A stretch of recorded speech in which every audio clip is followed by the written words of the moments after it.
Classic Audiobooks Library presents Bambi. Written by Felix Salten. Translated by Whittaker Chambers. Narrated by Oliver Sterling. Where in the world are you listening from? Please drop your city or country in the comments below. I love seeing how far these stories go. Let's begin. Chapter 1. He came into the world in the middle of the thicket, in one of those little hidden forest glades which seem to be entirely open but are really screened in on all sides. There was very little room in it, scarcely enough for him and his mother. He stood there, swaying unsteadily on his thin legs and staring vaguely in front of him with clouded eyes which saw nothing. He hung his head, trembled a great deal, and was still completely stunned. "What a beautiful child!" cried the magpie. She had flown past, attracted by the deep groans the mother uttered in her labor. The magpie perched on a neighboring branch. "What a beautiful child!" she kept repeating. Receiving no answer, she went on talkatively. "How amazing to think that he should be able to get right up and walk. How interesting! I've never seen the like of it before in all my born days. Of course, I'm still young, only a year out of the nest, you might say, but I think it's wonderful. A child like that, hardly a minute in this world and beginning to walk already. I call that remarkable. Really, I find that everything you dear do is remarkable. Can he run too?" "Of course," replied the mother softly, "but you must pardon me if I don't talk with you now. I have so much to do, and I still feel a little faint." "Don't put yourself out on my account," said the magpie. "I have very little time myself, but you don't see a sight like this every day. Think what a care and bother such things mean to us. The children can't stir once they are out of the egg, but lie helpless in the nest and require an attention, I repeat, of which you simply can't have any comprehension. What a labor it is to feed them, what a trouble to watch them. Just think for a moment what a strain it is to hunt food for the children and to have to be eternally on guard lest something happen to them. They are helpless if you are not with them. Isn't it the truth? And how long it is before they can move, how long it is before they get their feathers and look like anything at all." "Pardon," replied the mother, "I wasn't listening." The magpie flew off. A stupid soul, she thought to herself, very nice but stupid. The mother scarcely noticed that she was gone. She continued zealously washing her newly born. She washed him with her tongue, fondling and caressing his body in a sort of warm massage. The slight thing staggered a little. Under the strokes of her tongue, which softly touched him here and there, he drew himself together and stood still. His little red coat, that was still somewhat tousled, bore fine white spots, and on his vague baby face there was still a deep, sleepy expression. Round about grew hazel bushes, dogwoods, blackthorns, and young elders. Tall maples, beeches, and oaks wove a green roof over the thicket, and from the firm, dark brown earth sprang fern fronds, woodvetch, and sage. Underneath, the leaves of the violets, which had already bloomed, and of the strawberries, which were just beginning, clung to the ground. Through the thick foliage, the early sunlight filtered in a golden web. The whole forest resounded with myriad voices, was penetrated by them in a joyous agitation. The wood thrush rejoiced incessantly, the doves cooed without stopping, the blackbirds whistled, finches warbled, the titmice chirped. Through the midst of these songs the jay flew, uttering its quarrelsome cry, the magpie mocked them, and the pheasants cackled loud and high. At times the shrill exulting of a woodpecker rose above all the other voices. The call of the falcon shrilled, light and piercing, over the treetops, and the hoarse crow chorus was heard continuously. The little fawn understood not one of the many songs and calls, not a word of the conversations. He did not even listen to them. Nor did he heed any of the odors which blew through the woods. He only heard the soft licking against his coat that washed him and warmed him and kissed him. And he smelled nothing but his mother's body near him. She smelled good to him, and snuggling closer to her, he hunted eagerly around and found nourishment for his life. While he suckled, the mother continued to caress her little one. "Bambi," she whispered. Every little while she raised her head and, listening, snuffed the wind. Then she kissed her fawn again, reassured and happy. "Bambi," she repeated, "my little Bambi." Chapter 2. In early summer, the trees stood still under the blue sky, held their limbs outstretched, and received the direct rays of the sun. On the shrubs and bushes in the undergrowth, the flowers unfolded their red, white, and yellow stars. On some, the seed pods had begun to appear again. They perched innumerable on the fine tips of the branches, tender and firm and resolute, and seemed like small, clenched fists. Out of the earth came whole troops of flowers, like motley stars, so that the soil of the twilit forest floor shone with a silent, ardent, colorful gladness. Everything smelled of fresh leaves, of blossoms, of moist clods and green wood. When morning broke, or when the sun went down, the whole woods resounded with 1,000 voices, and from morning till night the bees hummed, the wasps droned, and filled the fragrant stillness with their murmur. These were the earliest days of Bambi's life. He walked behind his mother on a narrow track that ran through the midst of the bushes. How pleasant it was to walk there. The thick foliage stroked his flanks softly and bent supplely aside. The track appeared to be barred and obstructed in a dozen places, and yet they advanced with the greatest ease. There were tracks like this everywhere, running crisscross through the whole woods. His mother knew them all, and if Bambi sometimes stopped before a bush as if it were an impenetrable green wall, she always found where the path went through, without hesitation or searching. Bambi questioned her. He loved to ask his mother questions. It was the pleasantest thing for him to ask a question, and then to hear what answer his mother would give. Bambi was never surprised that question after question should come into his mind continually and without effort. He found it perfectly natural, and it delighted him very much. It was very delightful, too, to wait expectantly till the answer came. If it turned out the way he wanted, he was satisfied. Sometimes, of course, he did not understand. But that was pleasant also because he was kept busy picturing what he had not understood, in his own way. Sometimes he felt very sure that his mother was not giving him a complete answer, was intentionally not telling him all she knew. And at first that was very pleasant too. For then there would remain in him such a lively curiosity, such suspicion, mysteriously and joyously flashing through him, such anticipation, that he would become anxious and happy at the same time, and grow silent. Once he asked, "Whom does this trail belong to, Mother?" His mother answered, "To us." Bambi asked again, "To you and me?" "Yes." "To us too?" "Yes." "Only to us too?" "No," said his mother, "to us deer." "What are deer?" Bambi asked and laughed. His mother looked at him from head to foot and laughed too.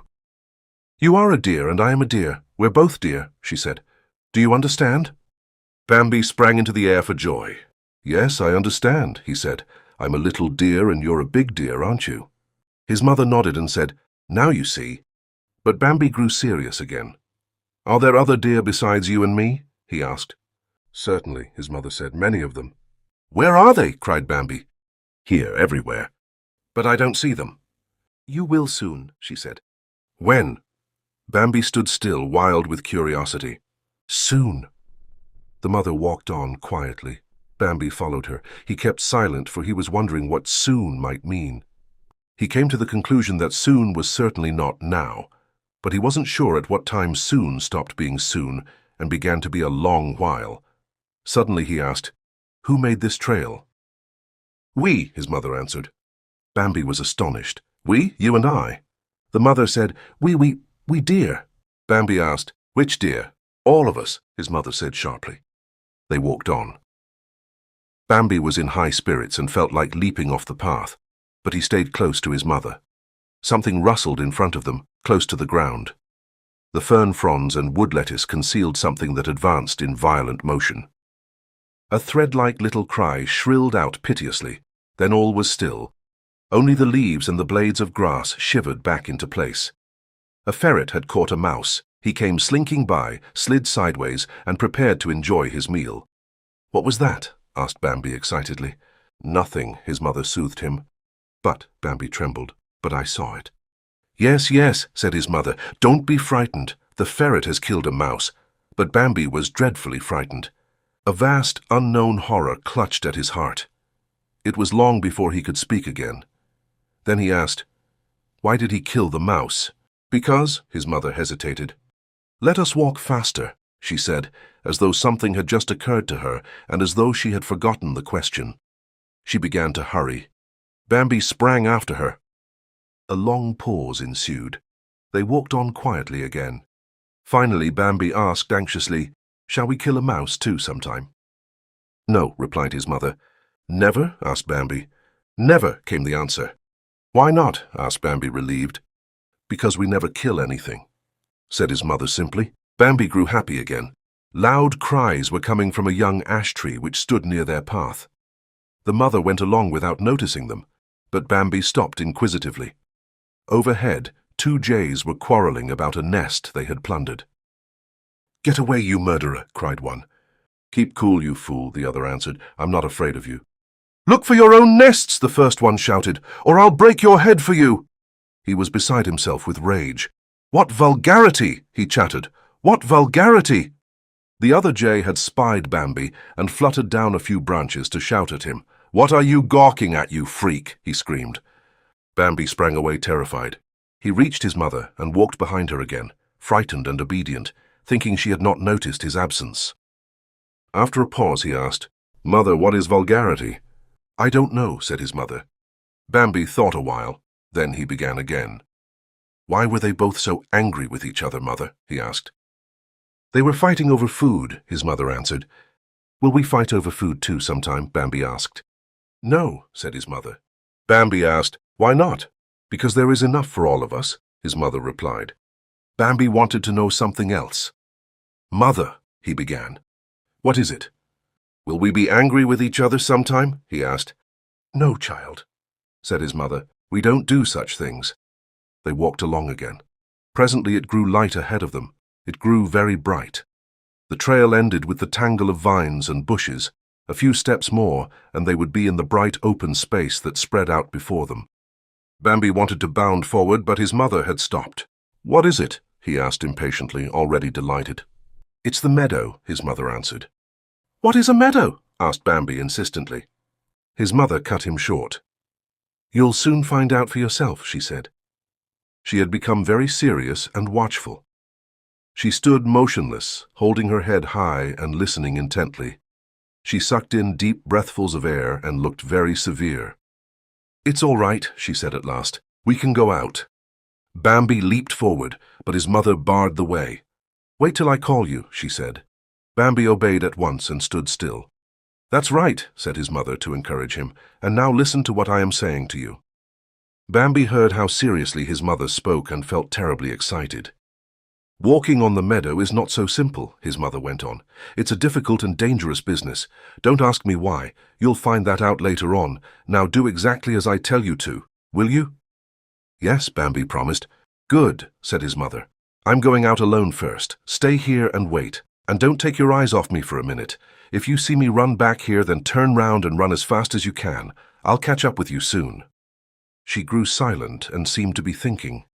Then she went on earnestly. "Run anyway, as fast as your legs will carry you. Run even if something should happen. Even if you should see me fall to the ground. Don't think of me, do you understand? No matter what you see or hear, start running right away and just as fast as you possibly can. Do you promise me to do that?" "Yes," said Bambi softly. His mother spoke so seriously. She went on speaking. "Out there, if I should call you," she said, "there must be no looking around and no questions, but you must get behind me instantly. Understand that. Run without pausing or stopping to think. If I begin to run, that means for you to run too, and no stopping until we are back here again. You won't forget, will you?" "No," said Bambi in a troubled voice. "Now I'm going ahead," said his mother, and seemed to become calmer. She walked out. Bambi, who never took his eyes off her, saw how she moved forward with slow, cautious steps. He stood there full of expectancy, full of fear and curiosity. He saw how his mother listened in all directions, saw her shrink together, and shrank together himself, ready to leap back into the thickets. Then his mother grew calm again. She stretched herself. Then she looked around satisfied and called, "Come." Bambi bounded out. Joy seized him with such tremendous force that he forgot his worries in a flash.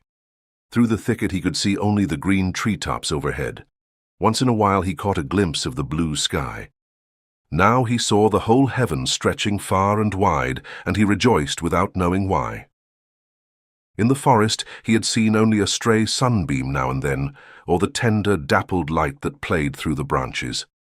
Suddenly he was standing in the blinding hot sunlight whose boundless power was beaming upon him.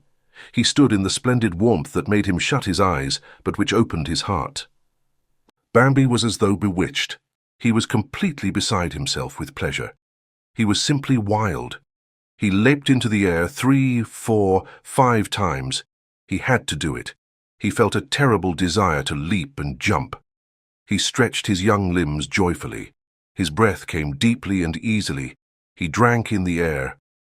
The sweet smell of the meadow made him so wildly happy that he had to leap into the air. Bambi was a child. If he had been a human child, he would have shouted. But he was a young deer, and deer cannot shout, at least not the way human children do. So he rejoiced with his legs and with his whole body as he flung himself into the air. His mother stood by and was glad. She saw that Bambi was wild. She watched how he bounded into the air and fell again awkwardly in one spot.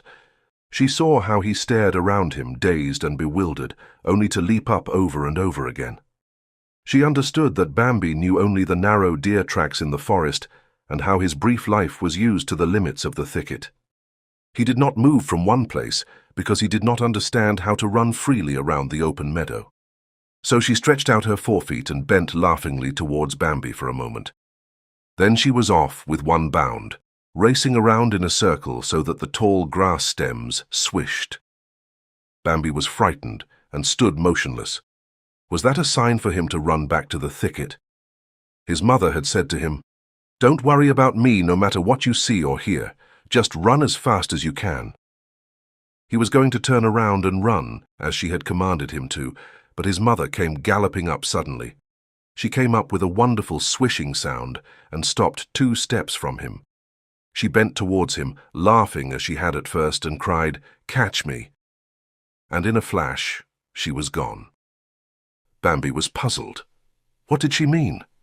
Then she came back again, running so fast that it made him giddy.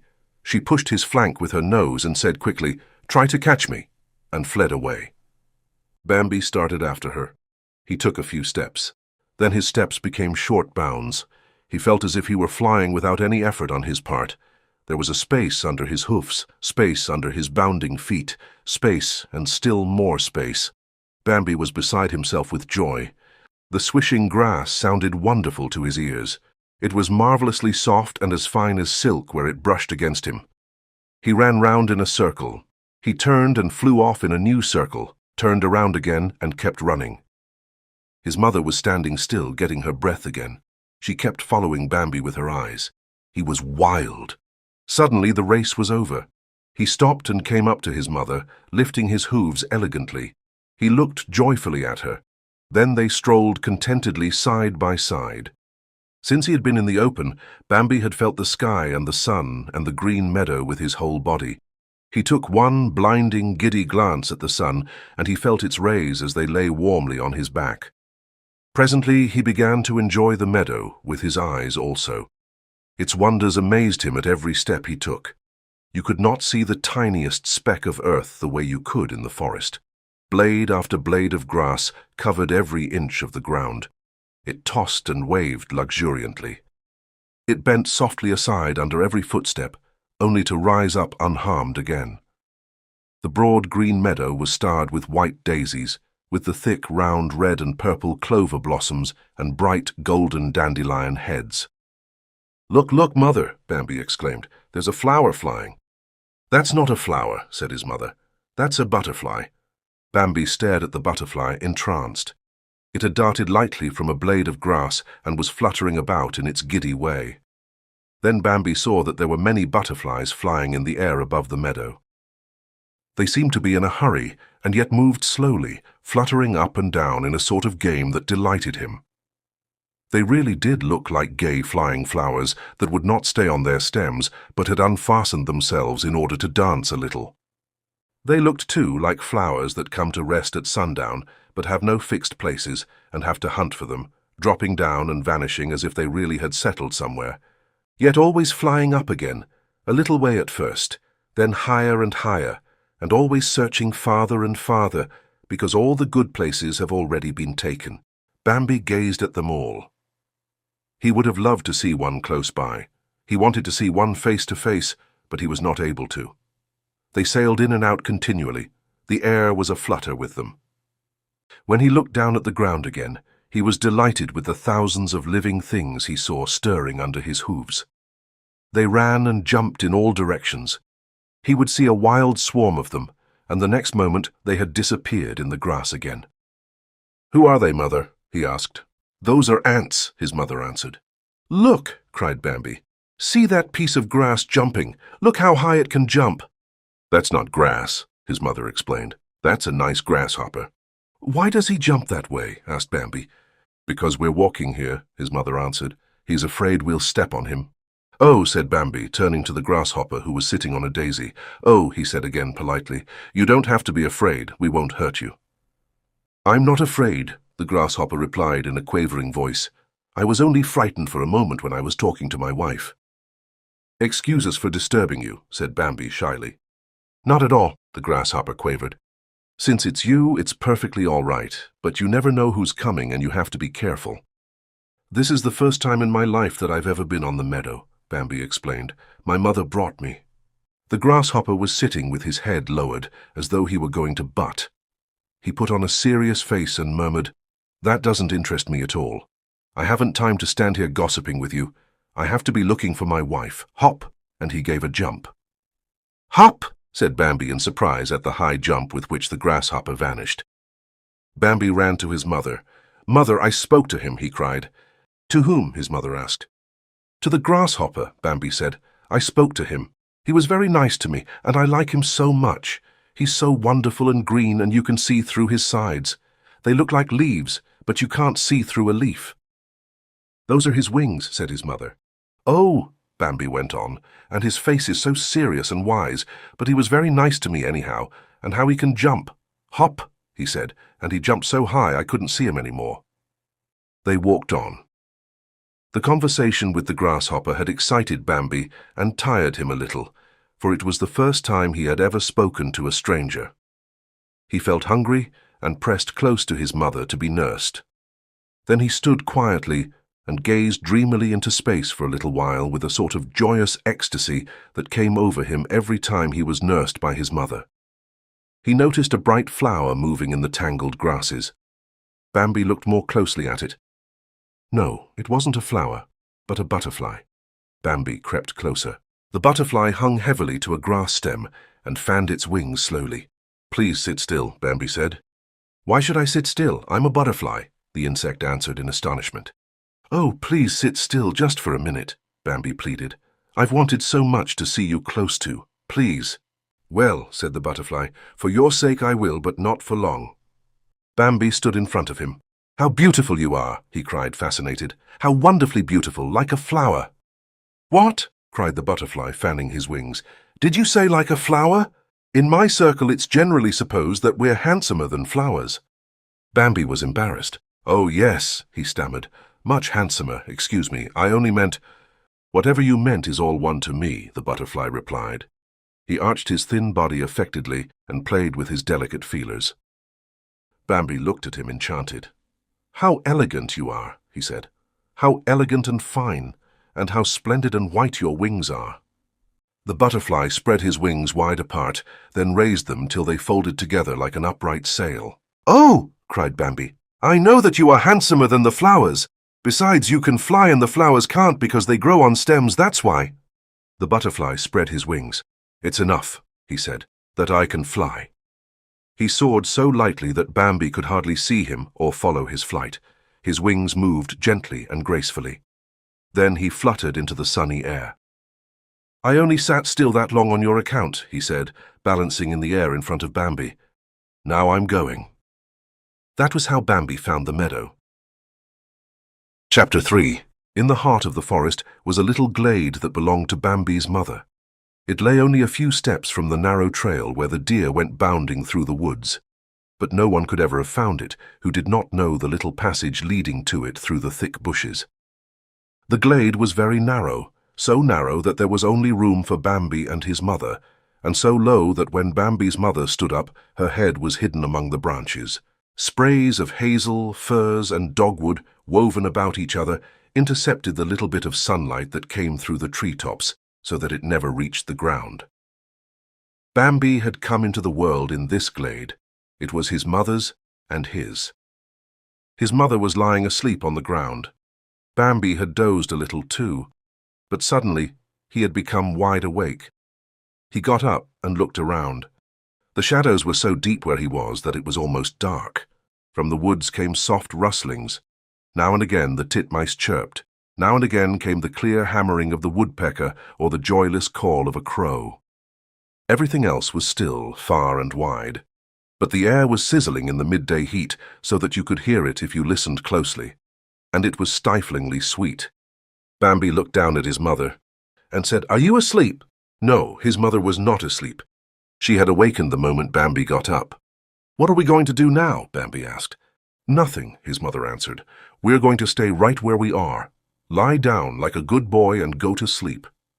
But Bambi had no desire to go to sleep. "Come on," he begged. "Let's go to the meadow." His mother lifted her head. "Go to the meadow," she said. "Go to the meadow now." Her voice was so full of astonishment and terror that Bambi became quite frightened. "Can't we go to the meadow?" he asked timidly. "No," his mother answered, and it sounded very final. "No, you can't go now." "Why?" Bambi perceived that something mysterious was involved. He grew still more frightened, but at the same time he was terribly anxious to know everything. "Why can't we go to the meadow?" he asked. "You'll find out all about it later when you're bigger," his mother replied. "But," Bambi insisted, "I'd rather know now." "Later," his mother repeated. "You're nothing but a baby yet," she went on tenderly, "and we don't talk about such things to children." She had grown quite serious. "Fancy going to the meadow at this time of day. I don't even like to think of it. Why, it's broad daylight." "But it was broad daylight when we went to the meadow before," Bambi objected.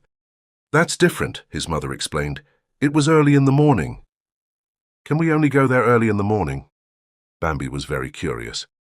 His mother was patient. "Only in the early morning or late evening," she said, "or at night." "And never in the daytime, never?" His mother hesitated. "Well," she said at last, "sometimes a few of us do go there in the daytime. But those are special occasions. I can't just explain it to you. You are too young yet. Some of us do go there, but we are exposed to the greatest danger." "What kind of danger?" asked Bambi, all attention. But his mother did not want to go on with the conversation. "We're in danger, and that's enough for you, my son. You can't understand such things yet." Bambi thought that he could understand everything except why his mother did not want to tell him the truth. But he kept silent. "That's what life means for us," his mother went on. "Though we all love the daylight, especially when we're young, we have to lie quiet all day long. We can only roam around from evening till morning. Do you understand?" "Yes," said Bambi. "So, my son, we'll have to stay where we are. We're safe here. Now lie down again and go to sleep." But Bambi didn't want to lie down. "Why are we safe here?" he asked. "Because all the bushes shield us," his mother answered, "and the twigs snap on the shrubs and the dry twigs crackle and give us warning. And last year's dead leaves lie on the ground and rustle to warn us, and the jays and magpies keep watch so we can tell from a distance if anybody is coming." "What are last year's leaves?" Bambi asked. "Come and sit beside me," said his mother, "and I will tell you." Bambi sat down contentedly, nestling close to his mother. And she told him how the trees are not always green, how the sunshine and the pleasant warmth disappear. Then it grows cold. The frost turns the leaves yellow, brown and red, and they fall slowly so that the trees and bushes stretch their bare branches to the sky and look perfectly naked. But the dry leaves lie on the ground, and when a foot stirs them, they rustle. Then someone is coming. Oh, how kind last year's dead leaves are!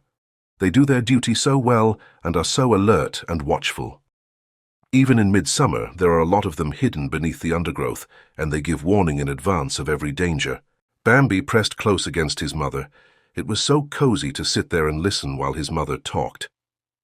When she grew silent, he began to think.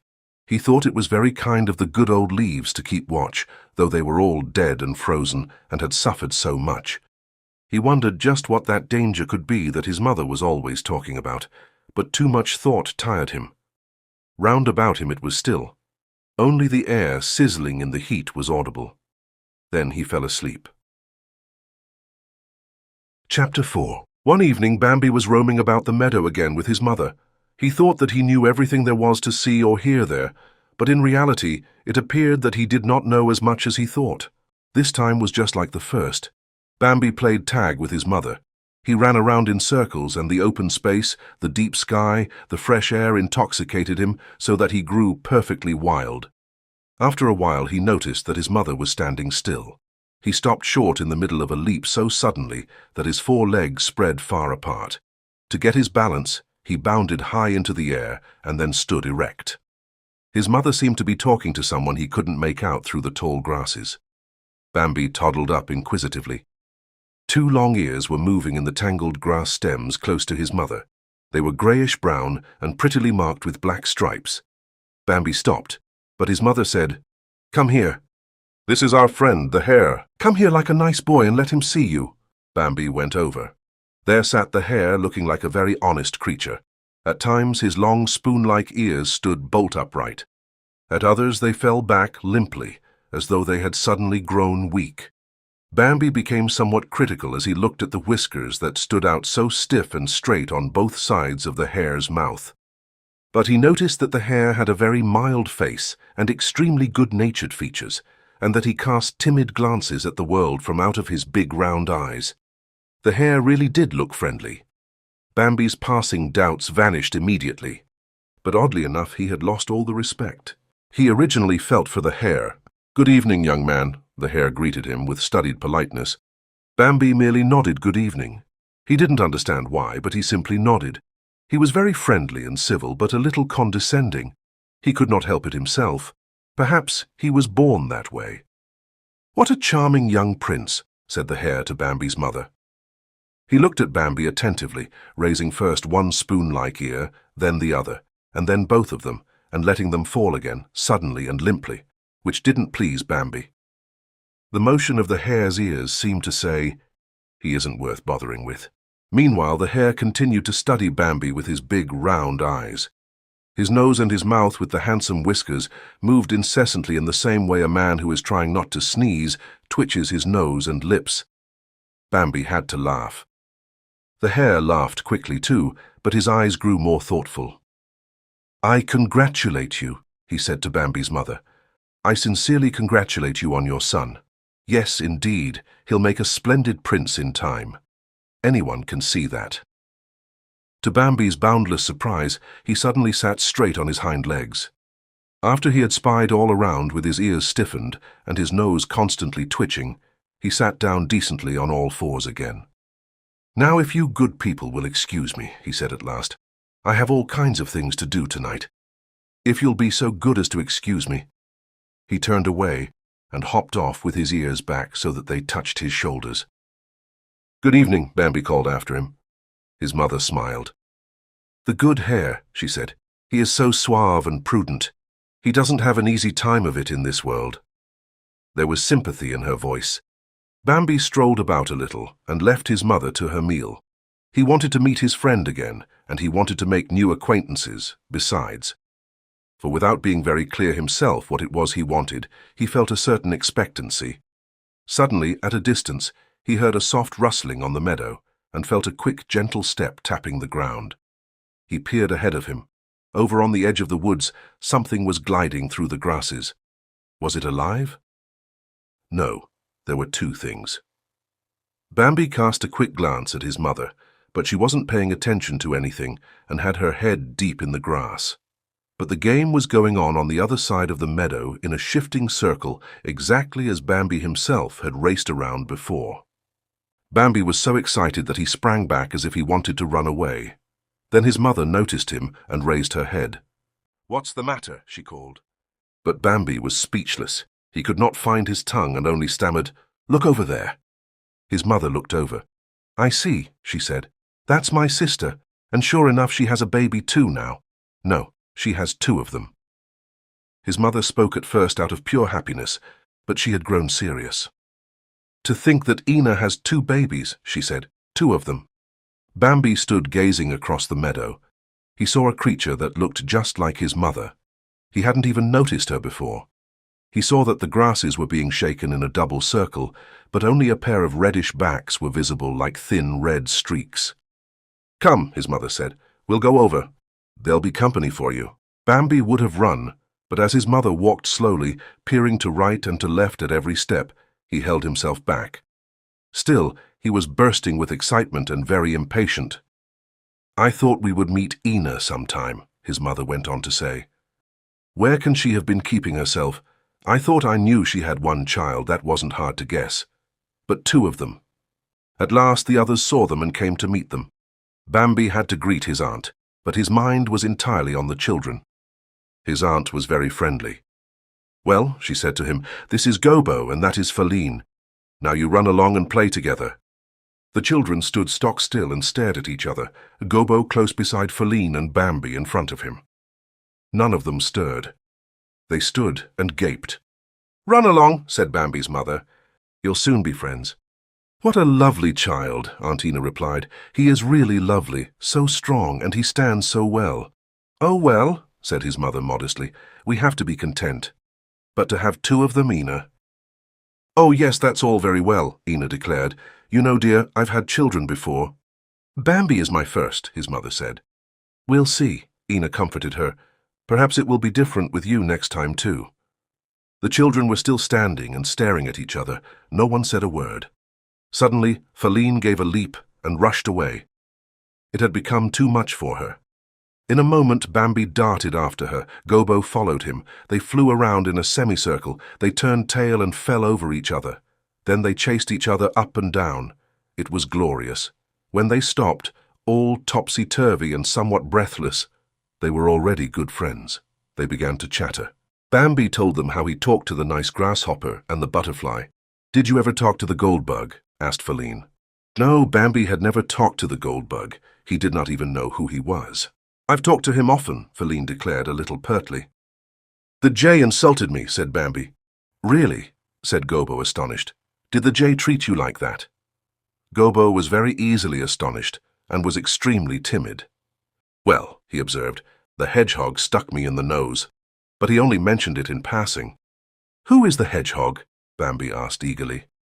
It seemed wonderful to him to be there with friends, listening to so many exciting things.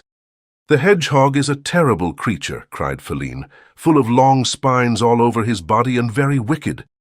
"Do you really think he's wicked?" asked Gobo. "He never hurts anybody." "Is that so?" answered Feline quickly. "Didn't he stick you?" "Oh, that was only because I wanted to speak to him," Gobo replied, "and only a little anyhow. It didn't hurt me much." Bambi turned to Gobo.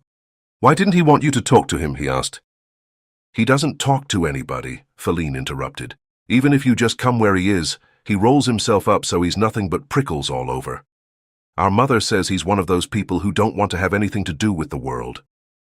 "Maybe he's only afraid," Gobo said, but Feline knew better. "Mother says you shouldn't meddle with such people," she said. Presently, Bambi began to ask Gobo softly, "Do you know what danger means?" Then they both grew serious, and all 3 heads drew together. Gobo thought a while. He made a special effort to remember, for he saw how curious Bambi was for the answer. "Danger," he whispered, "is something very bad." "Yes," Bambi declared excitedly, "I know it's something very bad, but what?" All 3 trembled with fear. Suddenly Feline cried out loudly and joyfully, "I know what danger is. It's what you run away from." She sprang away. She couldn't bear to stay there any longer and be frightened. In an instant, Bambi and Gobo had bounded after her. They began to play again. They tumbled in the rustling, silky green meadow grass, and in a twinkling had forgotten all about the absorbing question. After a while they stopped and stood chattering together as before. They looked towards their mothers. They were standing close together, eating a little and carrying on a quiet conversation. Aunt Ina raised her head and called the children. "Come, Gobo, come, Feline, we have to go now." And Bambi's mother said to him, "Come, it's time to go." "Wait just a little longer," Feline pleaded eagerly. "Just a little while." "Let's stay a little longer, please," Bambi pleaded. "It's so nice." And Gobo repeated timidly, It's so nice just a little longer." All three spoke at once. Aina looked at Bambi's mother. "What did I tell you?" she said. "They won't want to separate now." Then something happened that was much more exciting than everything else that happened to Bambi that day. Out of the woods came the sound of hooves beating the earth. Branches snapped, the boughs rustled, and before Bambi had time to listen, something burst out of the thicket. Someone came crashing and rustling with someone else rushing after him. They tore by like the wind, described a wide circle on the meadow, and vanished into the woods again, where they could be heard galloping. Then they came bursting out of the thicket again and suddenly stood still, about 20 paces apart. Bambi looked at them and did not stir. They looked like his mother and Aunt Ina, but their heads were crowned with gleaming antlers covered with brown beads and bright white prongs. Bambi was completely overcome. He looked from one to the other. One was smaller and his antlers narrower, but the other one was stately and beautiful. He carried his head up, and his antlers rose high above it. They flashed from dark to light, adorned with the splendor of many black and brown prongs. "Oh!" cried Feline in admiration. "Oh!" Gobo repeated softly. But Bambi said nothing. He was entranced and silent. Then they both moved, and turning away from each other, walked slowly back into the woods in opposite directions.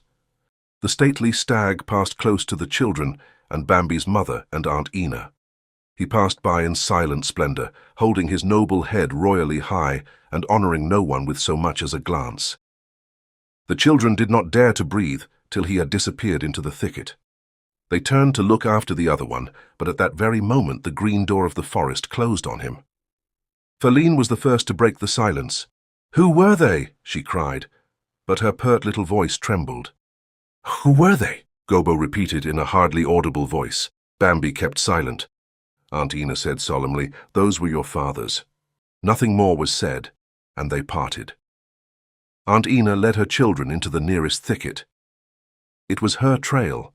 Bambi and his mother had to cross the whole meadow to the oak in order to reach their own path.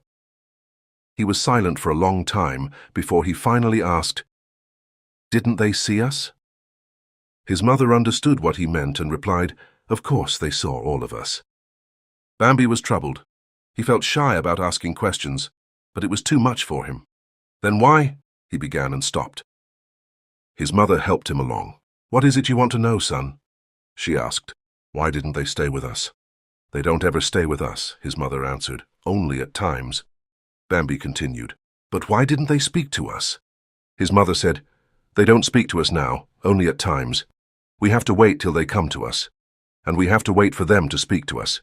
They do it whenever they like." With a troubled heart, Bambi asked, "Will my father speak to me?" "Of course he will," his mother promised. "When you're grown up, he'll speak to you, and you'll have to stay with him sometimes."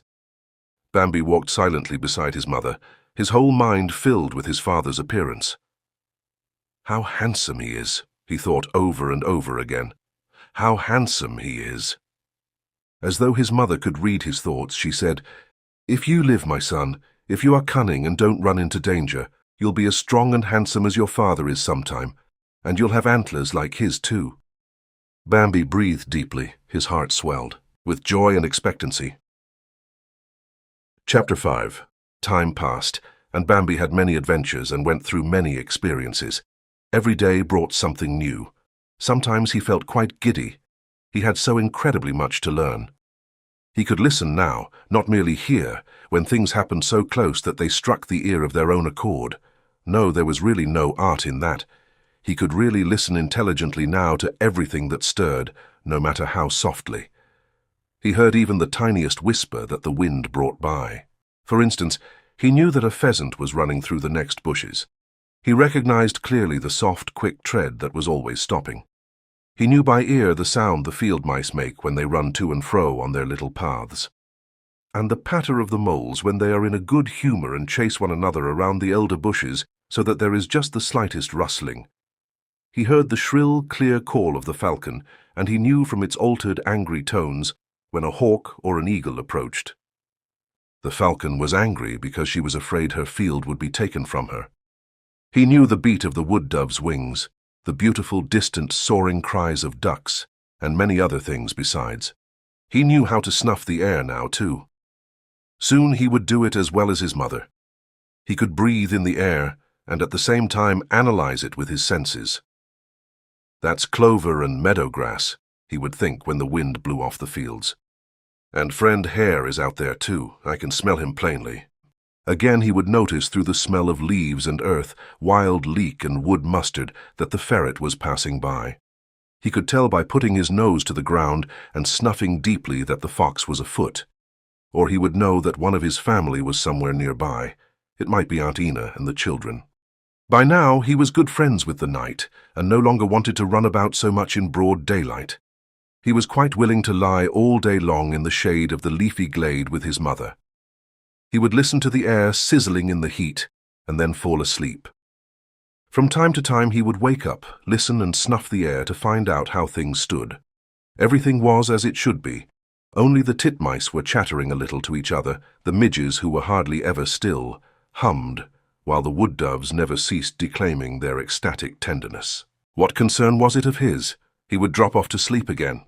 He liked the night very much now. Everything was alive. Everything was in motion. Of course he had to be cautious at night too, but still he could be less careful. And he could go wherever he wanted to. And everywhere he went, he met acquaintances. They too were always less nervous than in the daytime.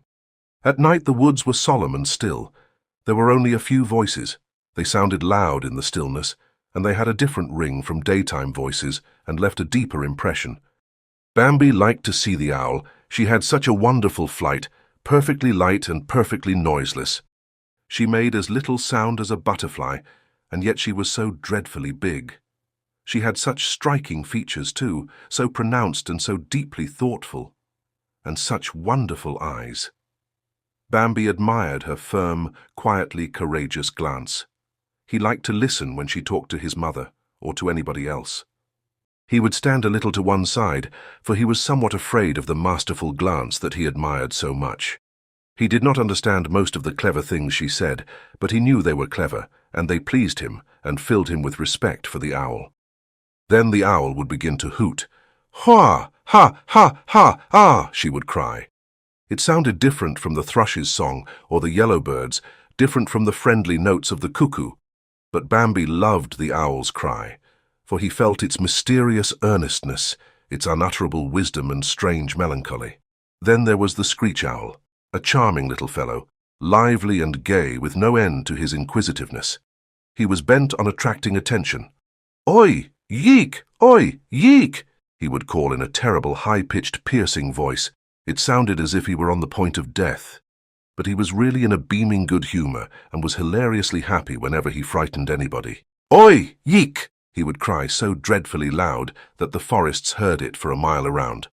But afterwards he would laugh with a soft chuckle, though you could only hear it if you stood close by. Bambi discovered that the screech owl was delighted whenever he frightened anyone, or when anybody thought that something dreadful had happened to him. After that, whenever Bambi met him, he never failed to rush up and ask, "What has happened to you?" or to say with a sigh, "Oh, how you frightened me just now."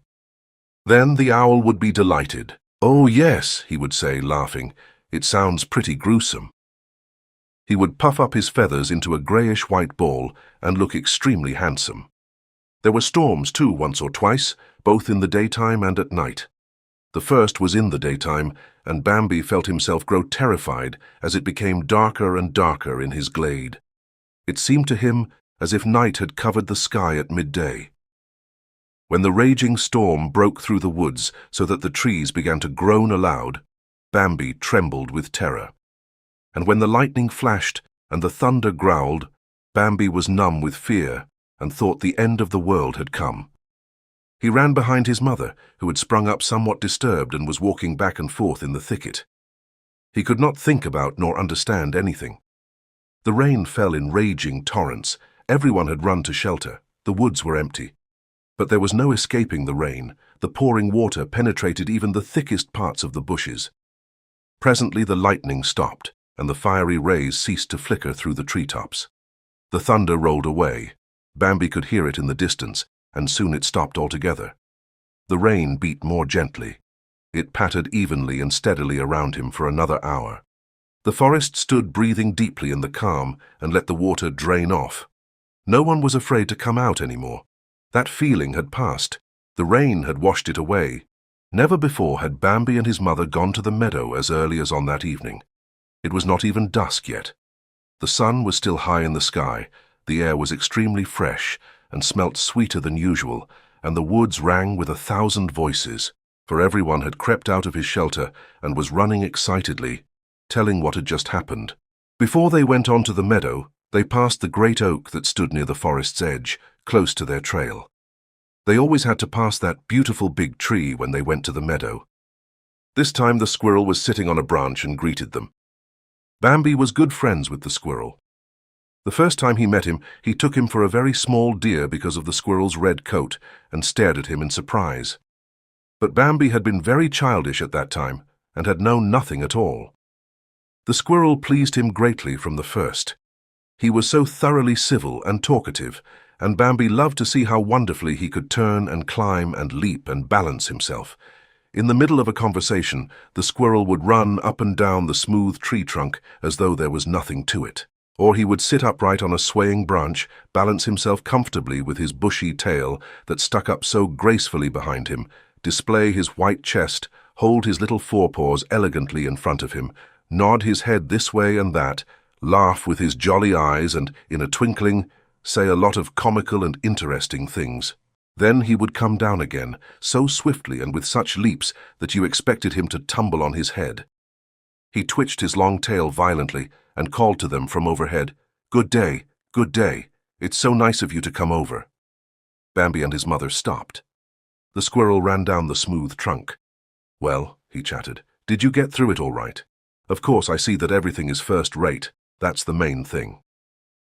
He ran up the trunk again like lightning and said, "It's too wet for me down there. Wait, I'm going to look for a better place. I hope you don't mind."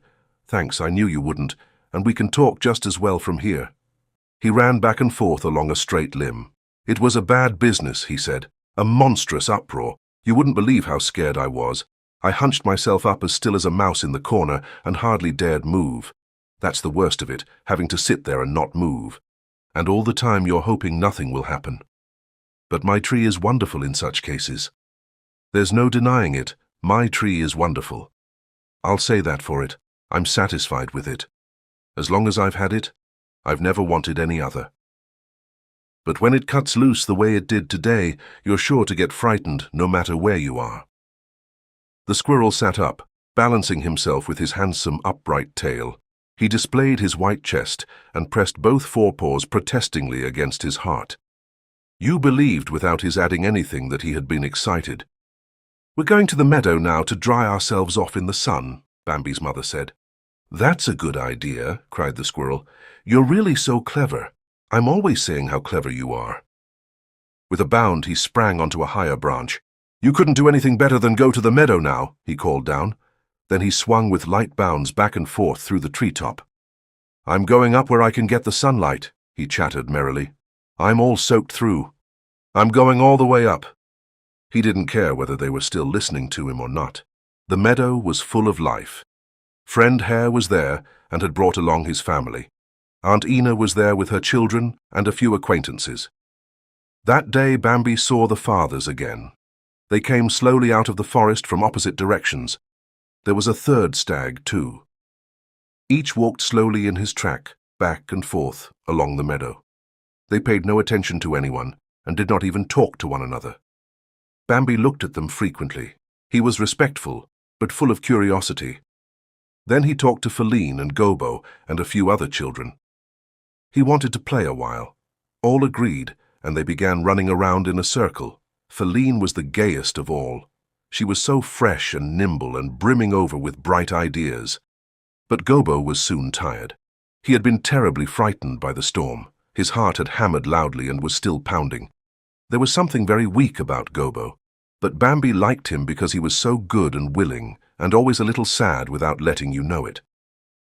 Time passed, and Bambi was learning how good the meadow grass tasted, how tender and sweet the leaf buds and the clover were. When he nestled against his mother for comfort, it often happened that she pushed him away. "You aren't a little baby anymore," she would say. Sometimes she even said abruptly, "Go away and let me be."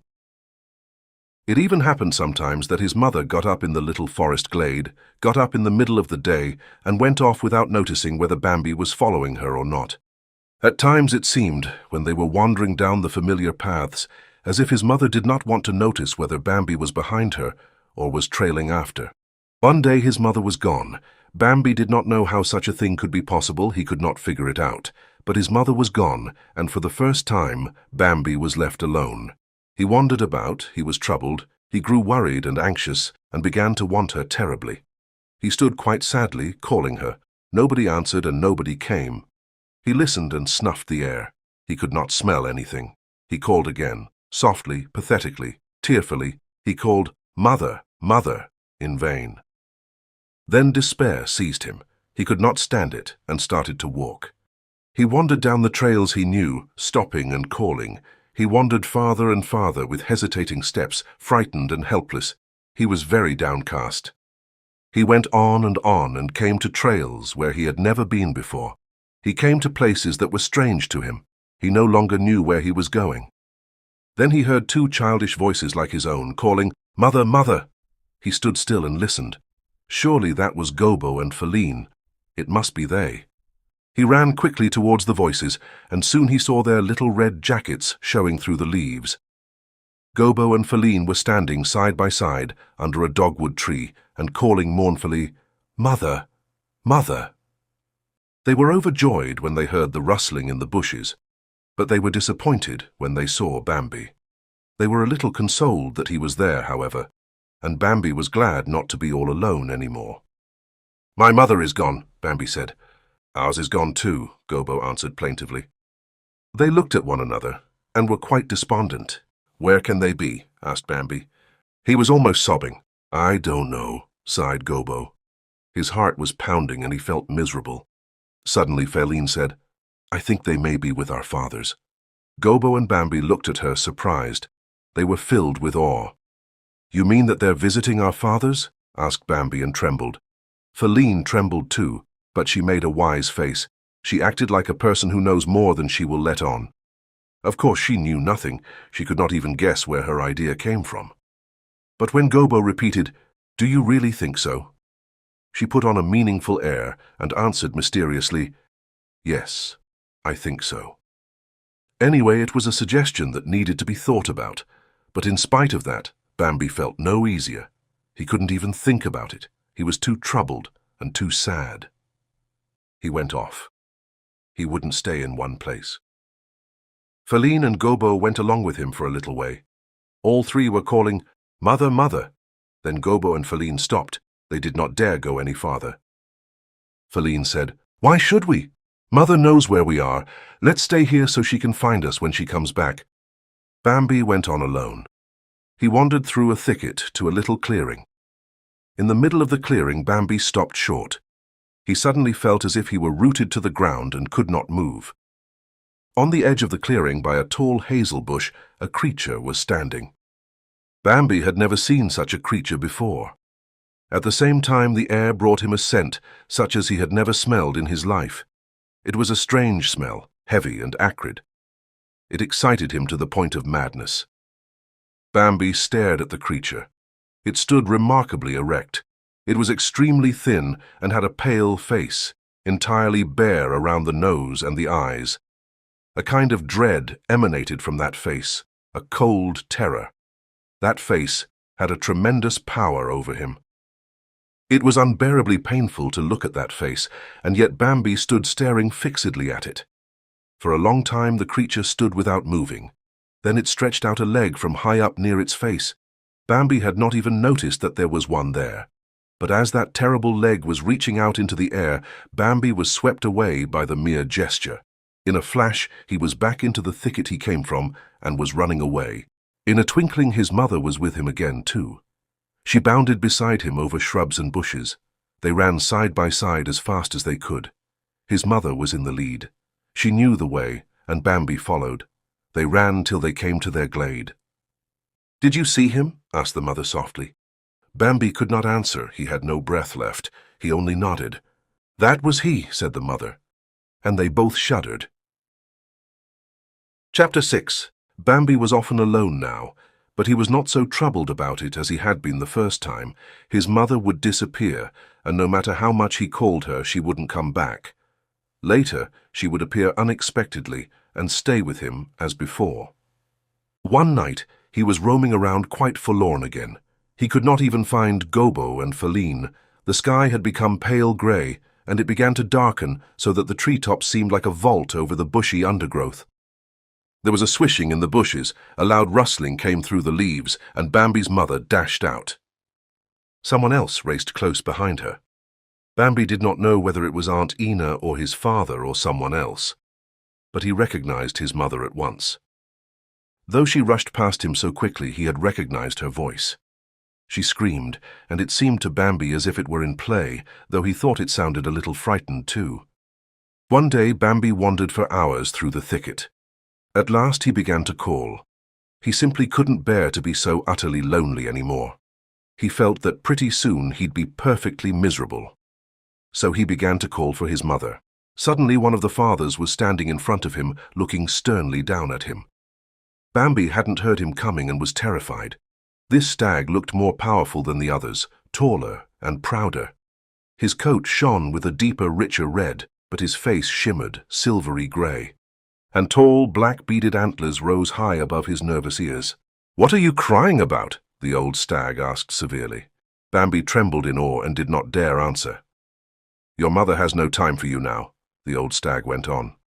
Bambi was completely dominated by his masterful voice, and at the same time he admired it. "Can't you stay by yourself? Shame on you." Bambi wanted to say that he was perfectly able to stay by himself, that he had often been left alone already, but he could not get it out. He was obedient, and he felt terribly ashamed. The stag turned around and was gone. Bambi didn't know where or how, or whether the stag had gone slow or fast. He had simply gone as suddenly as he had come. Bambi strained his ears to listen, but he could not catch the sound of a departing footstep or a leaf stirring. So he thought the old stag must be somewhere close by and snuffed the air in all directions. It brought him no scent. Bambi sighed with relief to think he was alone, but he felt a lively desire to see the old stag again and win his approval. When his mother came back, he did not tell her anything of his encounter. He did not call her any more either the next time she disappeared. He thought of the old stag while he wandered around. He wanted very much to meet him. He wanted to say to him, "See, I don't call my mother anymore," so the old stag would praise him. But he told Gobbo and Feline the next time they were together on the meadow.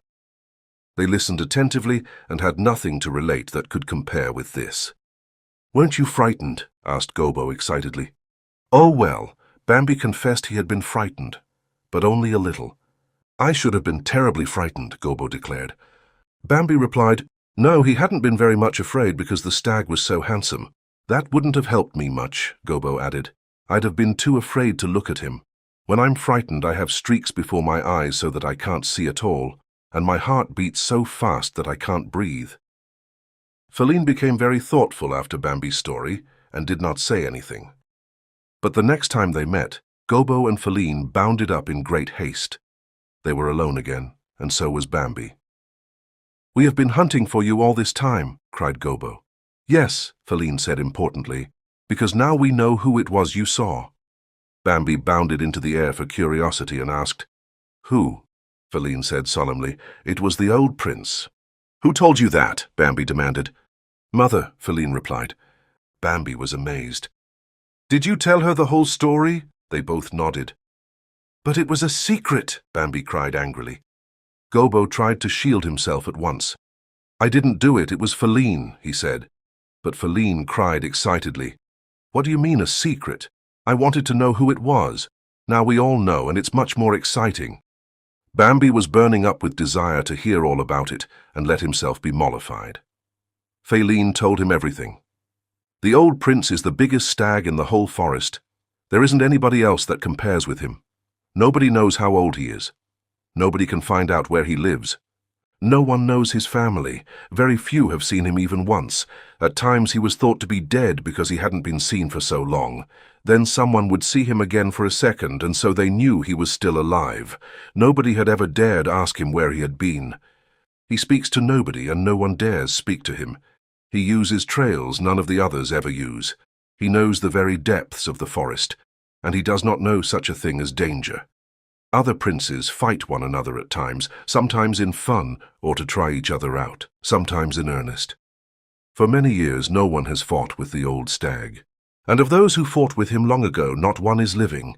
He is the great prince. Bambi forgave Gobbo and Feline for babbling his secret to their mother. He was even glad to have found out all these important things, but he was glad that Gobbo and Feline did not know all about it. They did not know that the great prince had said, "Can't you stay by yourself? Shame on you." Now Bambi was very glad that he had not told them about these things, for then Gobbo and Feline would have told that along with the rest, and the whole forest would have gossiped about it.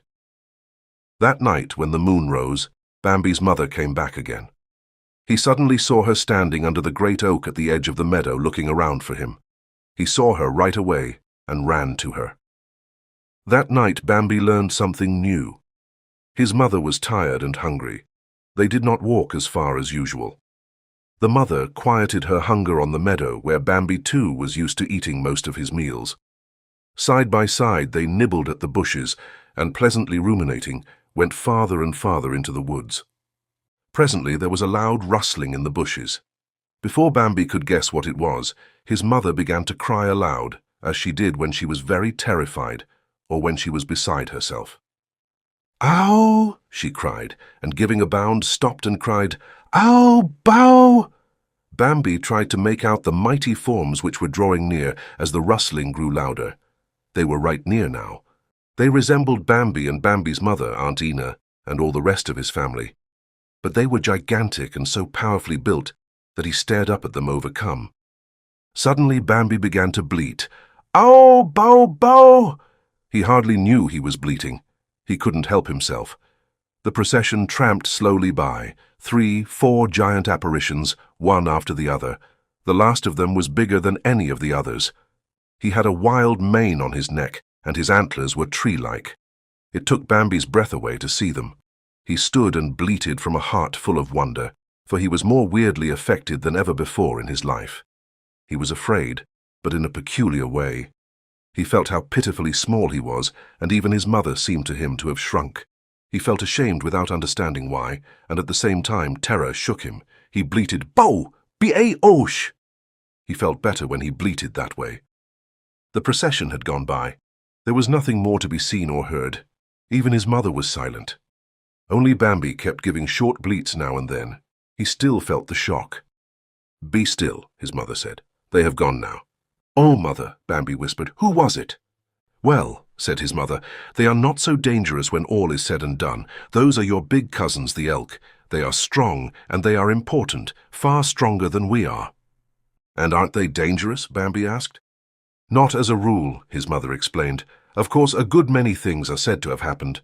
This and that is told about them, but I don't know if there is any truth in such gossip or not. They've never done any harm to me or to any one of my acquaintances." "Why should they do anything to us?" asked Bambi, "if they are cousins of ours?" He wanted to feel calm, but he kept trembling.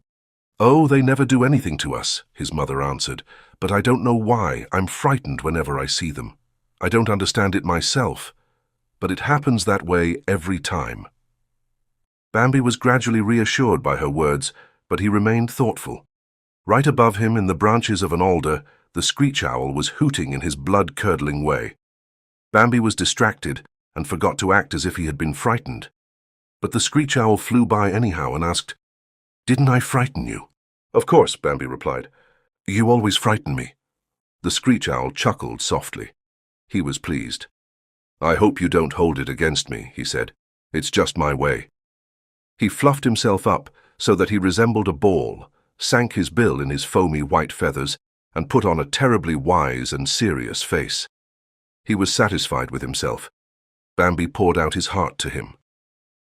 "Do you know," he began slyly, "I've just had a much worse fright." "Indeed," said the owl, displeased. Bambi told him about his encounter with his giant relations. "Don't talk to me about relations," the owl exclaimed. "I've got relations too, but I only fly around in the daytime, so they are all down on me now. No, there isn't much use in relations. If they're bigger than you are, they're no good to you, and if they're smaller, they're worth still less. If they're bigger than you can't bear them because they're proud, and if they're smaller, they can't bear you because you're proud. No, I prefer to have nothing to do with the whole crowd." "But I don't even know my relations," Bambi said, laughing shyly. "I never heard of them. I never saw them before today." "Don't bother about such people," the screech owl advised. "Believe me," and he rolled his eyes significantly. "Believe me, it's the best way. Relatives are never as good as friends. Look at us, we're not related in any way, but we're good friends, and that's much better." Bambi wanted to say something else, but the screech owl went on. "I've had experience with such things. You are still too young, but believe me, I know better. Besides, I don't like to get mixed up in family affairs." He rolled his eyes thoughtfully and looked so impressive with his serious face that Bambi kept a discreet silence. Chapter 7. Another night passed and morning brought an event. It was a cloudless morning, dewy and fresh. All the leaves on the trees and the bushes seemed suddenly to smell sweeter. The meadows sent up great clouds of perfume to the treetops. "Peep!" said the titmice when they awoke. They said it very softly, but since it was still grey dawn, they said nothing else for a while. For a time, it was perfectly still. Then a crow's hoarse, rasping caw sounded far above in the sky. The crows had awakened and were visiting one another in the treetops. The magpie answered at once. "Shak-a-rak-shak. Did you think I was still asleep?" Then 100 small voices started in very softly here and there. Peep, peep, tew. Sleep and the dark were still in these sounds, and they came from far apart. Suddenly, a blackbird flew to the top of a beech. She perched way up on the topmost twig that stuck up thin against the sky, and sat there watching how, far away over the trees, the night-weary, pale grey heavens were glowing in the distant east and coming to life. Then she commenced to sing. Her little black body seemed only a tiny dark speck at that distance. She looked like a dead leaf. But she poured out her song in a great flood of rejoicing through the whole forest. And everything began to stir. The finches warbled, the little red throat and the gold finch were heard. The doves rushed from place to place with a loud clapping and rustling of wings. The pheasants cackled as though their throats would burst. The noise of their wings, as they flew from their roosts to the ground, was soft but powerful. They kept uttering their metallic, splintering call with its soft, ensuing chuckle. Far above the falcons cried, sharply and joyously, "Ya-ya-ya!" The sun rose. "Diu-diu!" the yellowbird rejoiced. He flew to and fro among the branches, and his round yellow body flashed in the morning light like a winged ball of gold. Bambi walked under the great oak on the meadow. It sparkled with dew. It smelled of grass and flowers and moist earth, and whispered of 1,000 living things. Friend Hare was there and seemed to be thinking over something important. A haughty pheasant strutted slowly by, nibbling at the grass seeds and peering cautiously in all directions. The dark metallic blue on his neck gleamed in the sun. One of the princes was standing close to Bambi.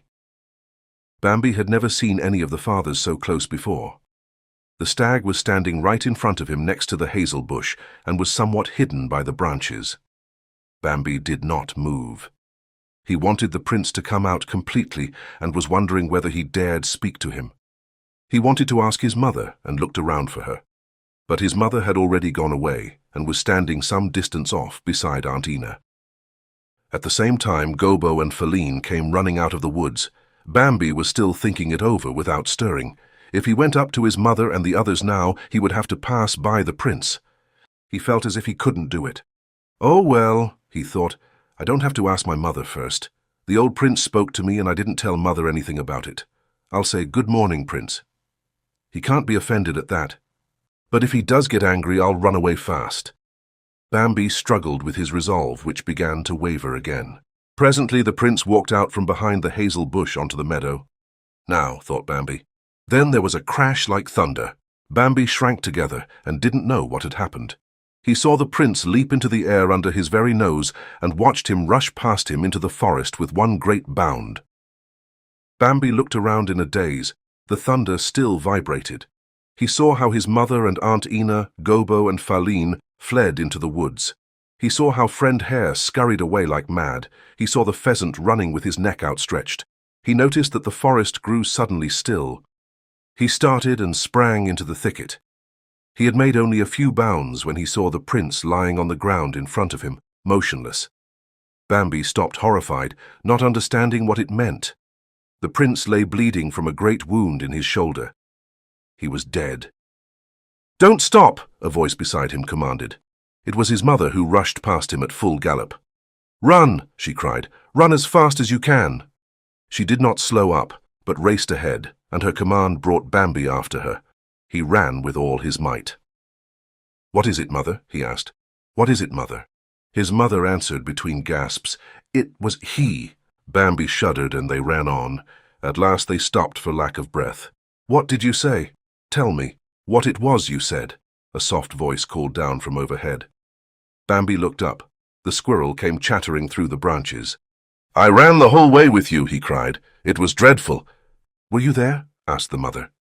"Of course I was there," the squirrel replied. "I am still trembling in every limb." He sat erect, balancing with his splendid tail, displaying his small white chest, and holding his forepaws protestingly against his body. "I'm beside myself with excitement," he said. "I'm quite weak from fright myself," said the mother. "I don't understand it. Not one of us saw a thing." "Is that so?" the squirrel said pettishly. "I saw him long before." "So did I," another voice cried. It was the magpie. She flew past and settled on a branch. "So did I," came a croak from above.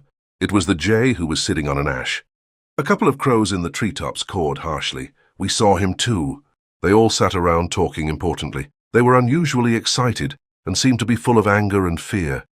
"Whom?" Bambi thought. "Whom did they see?" "I tried my best," the squirrel was saying, pressing his forepaws protestingly against his heart. "I tried my best to warn the poor prince." "And I," the jay rasped. "How often did I scream, but he didn't care to hear me." "He didn't hear me either," the magpie croaked. "I called him at least 10 times. I wanted to fly right past him, for, thought I, he hasn't heard me yet. I'll fly to the hazel bush where he's standing. He can't help hearing me there. But at that minute it happened." "My voice is probably louder than yours, and I warned him as well as I could," the crow said in an impudent tone. "But gentlemen of that stamp pay little attention to the likes of us." "Much too little, really," the squirrel agreed. "Well, we did what we could," said the magpie. "We're certainly not to blame when an accident happens." "Such a handsome prince," the squirrel lamented, "and in the very prime of life." "Ah!" croaked the jay. "It would have been better for him if he hadn't been so proud and had paid more attention to us." "He certainly wasn't proud." "No more so than the other princes of his family," the magpie put in. "Just plain stupid," sneered the jay. "You're stupid yourself," the crow cried down from overhead. "Don't you talk about stupidity. The whole forest knows how stupid you are." "I," replied the jay, stiff with astonishment. "Nobody can accuse me of being stupid. I may be forgetful, but I'm certainly not stupid." "Oh, just as you please," said the crow solemnly. "Forget what I said to you, but remember that the prince did not die because he was proud or stupid, but because no one can escape him." "Ach!" croaked the jay. "I don't like that kind of talk." He flew away. The crow went on. "He has already outwitted many of my family. He kills what he wants. Nothing can help us." "You have to be on your guard against him," the magpie broke in. "You certainly do," said the crow sadly. "Goodbye." He flew off, his family accompanying him. Bambi looked around. His mother was no longer there. "What are they talking about now?" thought Bambi. "I can't understand what they are talking about. Who is this he they talk about? That was he too, that I saw in the bushes, but he didn't kill me." Bambi thought of the prince lying in front of him with his bloody, mangled shoulder. He was dead now. Bambi walked along. The forest sang again with 1,000 voices. The sun pierced the treetops with its broad rays. There was light everywhere. The leaves began to smell. Far above the falcons called, close at hand a woodpecker hammered, as if nothing had happened. Bambi was not happy. He felt himself threatened by something dark. He did not understand how the others could be so carefree and happy while life was so difficult and dangerous. Then the desire seized him to go deeper and deeper into the woods. They lured him into their depths. He wanted to find some hiding place where, shielded on all sides by impenetrable thickets, he could never be seen. He never wanted to go to the meadow again. Something moved very softly in the bushes. Bambi drew back violently. The old stag was standing in front of him. Bambi trembled. He wanted to run away, but he controlled himself and remained. The old stag looked at him with his great deep eyes and asked, "Were you out there before?" "Yes," Bambi said softly. His heart was pounding in his throat. "Where is your mother?" asked the stag. Bambi answered still very softly, "I don't know." The old stag kept gazing at him. "And still you're not calling for her?" he said. Bambi looked into the noble iron-grey face, looked at the stag's antlers, and suddenly felt full of courage. "I can stay by myself too," he said. The old stag considered him for a while. Then he asked gently, "Aren't you the little one that was crying for his mother not long ago?" Bambi was somewhat embarrassed, but his courage held. "Yes, I am," he confessed.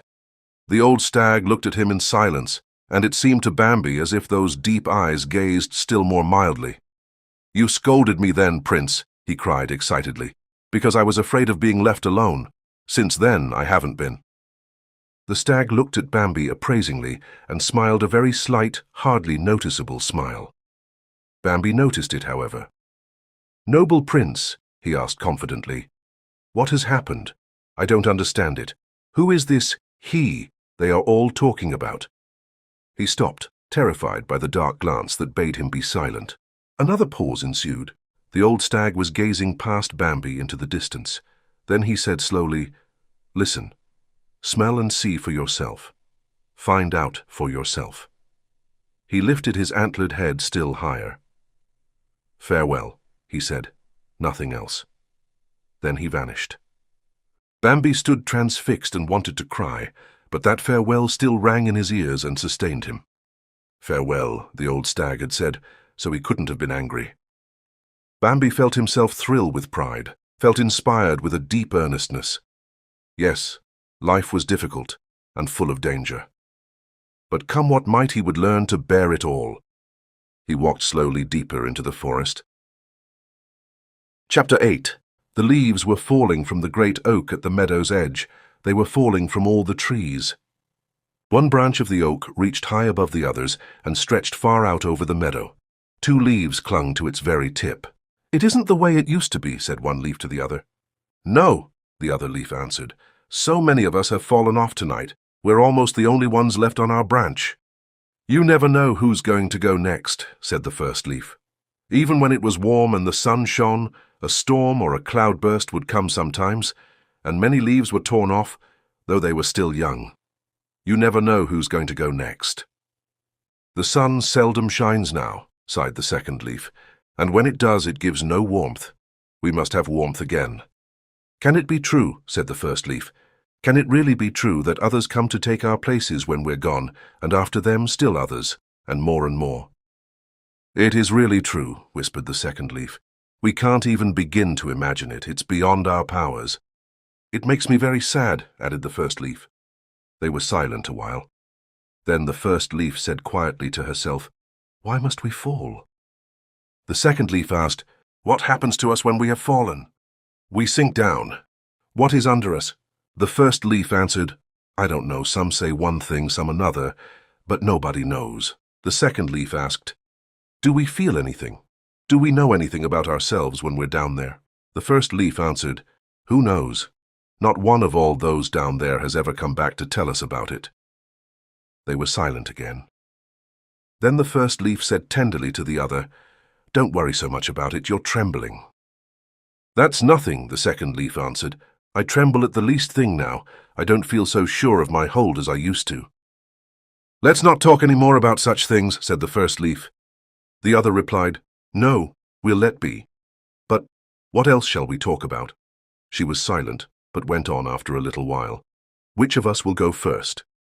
"There's still plenty of time to worry about that," the other leaf assured her. Let's remember how beautiful it was, how wonderful, when the sun came out and shone so warmly that we thought we'd burst with life. Do you remember? And the morning dew, and the mild and splendid nights. Now the nights are dreadful, the second leaf complained, and there is no end to them. We shouldn't complain, said the first leaf gently. We've outlived many, many others. Have I changed much? Asked the second leaf shyly but determinedly. Not in the least, the first leaf assured her. You only think so because I've got to be so yellow and ugly. But it's different in your case. You're fooling me, the second leaf said. No, really, the first leaf exclaimed eagerly. Believe me, you're as lovely as the day you were born. Here and there may be a little yellow spot, but it's hardly noticeable and only makes you handsomer, believe me. Thanks, whispered the second leaf, quite touched. I don't believe you, not altogether. But I thank you because you're so kind. You've always been so kind to me. I'm just beginning to understand how kind you are. Hush, said the other leaf, and kept silent herself, for she was too troubled to talk any more. Then they were both silent. Hours passed. A moist wind blew, cold and hostile, through the treetops. Ah, now, said the second leaf, Then her voice broke off. She was torn from her place and spun down. Winter had come. Chapter 9. Bambi noticed that the world was changed. It was hard for him to get used to this altered world.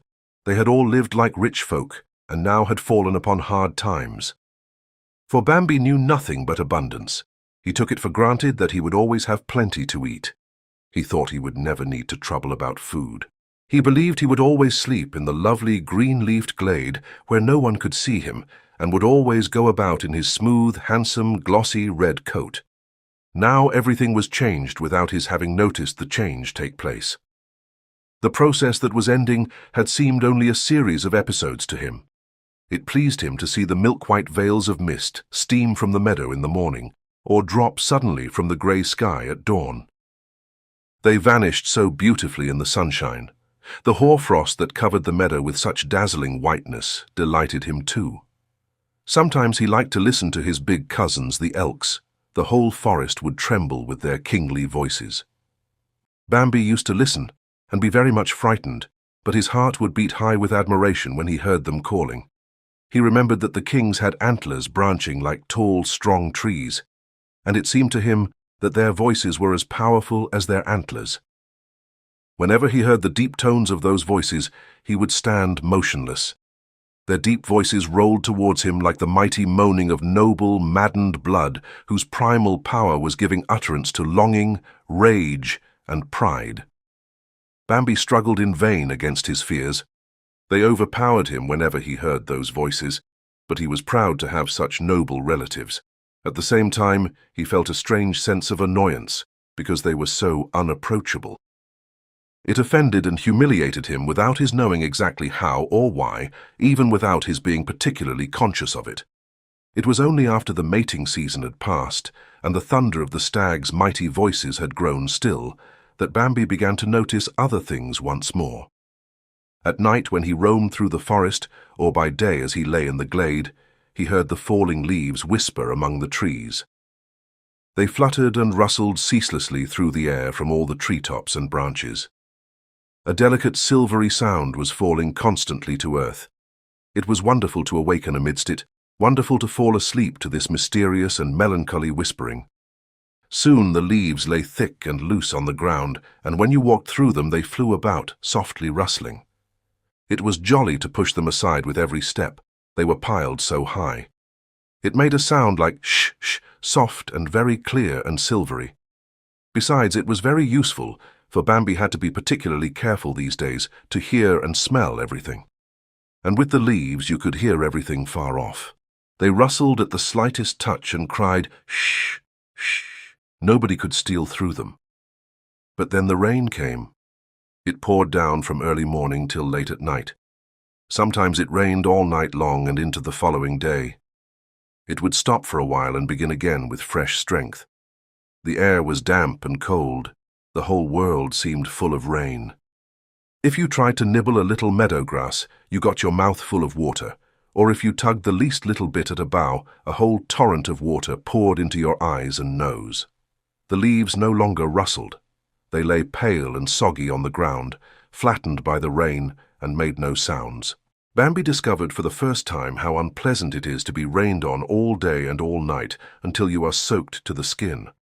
There had not even been a frost yet, but he longed for the warm weather and felt it was a sad business to have to run around soaked through. But when the north wind blew, Bambi found out what cold is. It wasn't much help to nestle close to his mother. Of course, at first he thought it was wonderful to lie there and keep one side warm at least. But the north wind raged through the forest all day and all night long. It seemed to be driven to madness by some incomprehensible ice-cold fury, as though it wanted to tear up the forest by its roots or annihilate it somehow. The trees groaned in stubborn resistance. They struggled mightily against the wind's fierce onslaught. You could hear their long-drawn moans, their sigh-like creakings, the loud snap when their strong limbs split, the angry cracking when now and again a trunk broke and the vanquished tree seemed to shriek from every wound in its rent and dying body. Nothing else could be heard, for the storm swooped down still more fiercely on the forest, and its roaring drowned all lesser noises. Then Bambi knew that want and hardship had come. He saw how much the rain and wind had changed the world. There was no longer a leaf on tree or shrub, but all stood there as though violated, their bodies naked for all to see, and they lifted their bare brown limbs to the sky for pity. The grass on the meadow was withered and shortened, as if it had sunk into the earth. Even the glade seemed wretched and bare. Since the leaves had fallen, it was no longer possible to lie so well hidden as before. The glade was open on all sides. One day, as a young magpie flew over the meadow, something cold and white fell in her eye. Then it fell again and again. She felt as if a little veil were drawn across her eye, while the small, pale, blinding white flakes danced around her. The magpie hesitated in her flight, fluttered a little, and then soared straight up into the air. In vain. The cold white flakes were everywhere and got into her eyes again. She kept flying straight up, soaring higher. "Don't put yourself out so much, dearie." A crow who was flying above her in the same direction called down, "Don't put yourself out so much. You can't fly high enough to get outside these flakes. This is snow."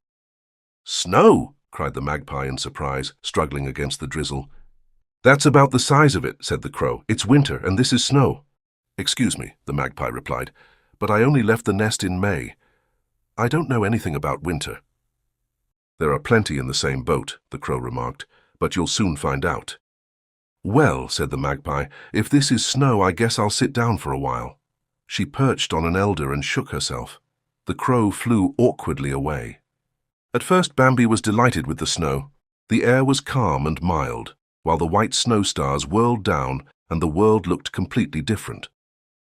It had grown lighter, gayer, Bambi thought, and whenever the sun came out for a little while, everything shone, and the white covering flashed and sparkled so brightly that it blinded you.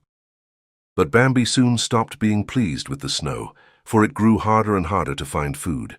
He had to paw the snow away with endless labor before he could find one withered little blade of grass.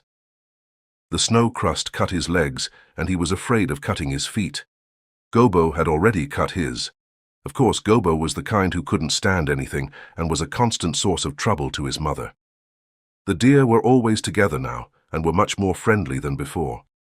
Ina brought her children constantly. Lately, Marena, a half-grown doe, had joined the circle. But old Netla really contributed most to their entertainment. She was quite a self-sufficient person and had her own ideas about everything. "No," she would say, "I don't bother with children anymore. I've had enough of that particular joke." Feline asked, "What difference does it make if they're a joke?" And Netla would act as if she were angry and say, "They're a bad joke, though, and I've had enough of them." They got along perfectly together. They would sit side by side, gossiping. The young ones had never had a chance to hear so much. Even one or another of the princes would join them now. At first things went somewhat stiffly, especially since the children were a little shy. But that soon changed, and they got along very well together.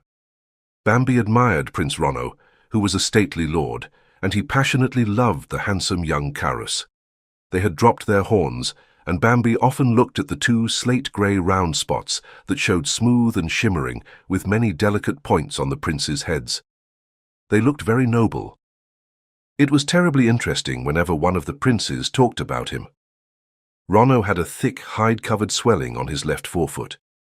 He limped on that foot and used to ask sometimes, "Can you really see that I limp?" Everyone would hasten to assure him that there was not the trace of a limp. That was what Ronno wanted, and it really was hardly noticeable. "Yes," he would go on, "I saved myself from a tight corner that time." And then Ronno would tell how he had surprised him and hurled his fire at him. But it had only struck his leg. It had driven him nearly mad with pain, and no wonder, since the bone was shattered. But Ronno did not lose his head. He was up and away on 3 legs. He pressed on in spite of his weakness, for he saw that he was being pursued. He ran without stopping until night came. Then he gave himself a rest, but he went on the next morning until he felt he was in safety. Then he took care of himself, living alone in hiding, waiting for his wound to heal. At last he came out again and was a hero. He limped, but he thought no one noticed it. They were often together now for long periods and told many stories. Bambi heard more about him than ever before. They told how terrible he was to look at. No one could bear to look at his pale face. Bambi knew that already from his own experience. They spoke too about his smell. And again, Bambi could have spoken if he had not been too well brought up to mix in his elders' conversation. They said that his smell differed each time in 100 subtle ways, and yet you could tell it in an instant, for it was always exciting, unfathomable, mysterious, and terrible. They told how he used only 2 legs to walk with, and they spoke of the amazing strength of his 2 hands. Some of them did not know what hands were, but when it was explained, old Nettler said, "I don't see anything so surprising in that. A squirrel can do everything you tell about just as well, and every little mouse can perform the same wonders." She turned away her head disdainfully. "Oh no," cried the others, and they gave her to understand that those were not the same things at all. But old Nettler was not to be cowed. "What about the falcon?" she exclaimed, "and the buzzard, and the owl? They've got only 2 legs, and when they want to catch something, they simply stand on one leg and grab with the other. That's much harder, and he certainly can't do that." Old Nettler was not at all inclined to admire anything connected with him. She hated him with all her heart. "He is loathsome," she said, and she stuck to that. Besides, nobody contradicted her, since nobody liked him. But the talk grew more complicated when they told how he had a 3rd hand, not 2 hands merely, but a 3rd hand. "That's an old story," Nettler said curtly. "I don't believe it." "Is that so?" Ronno broke in. "Then what did he shatter my leg with? Can you tell me that?" Old Nettler answered carelessly, "That's your affair, my dear. He's never shattered any of mine." Aunt Ina said, "I've seen a good deal in my time, and I think there's something in the story that he has a 3rd hand." "I agree with you," young Carus said politely. "I have a friend, a crow."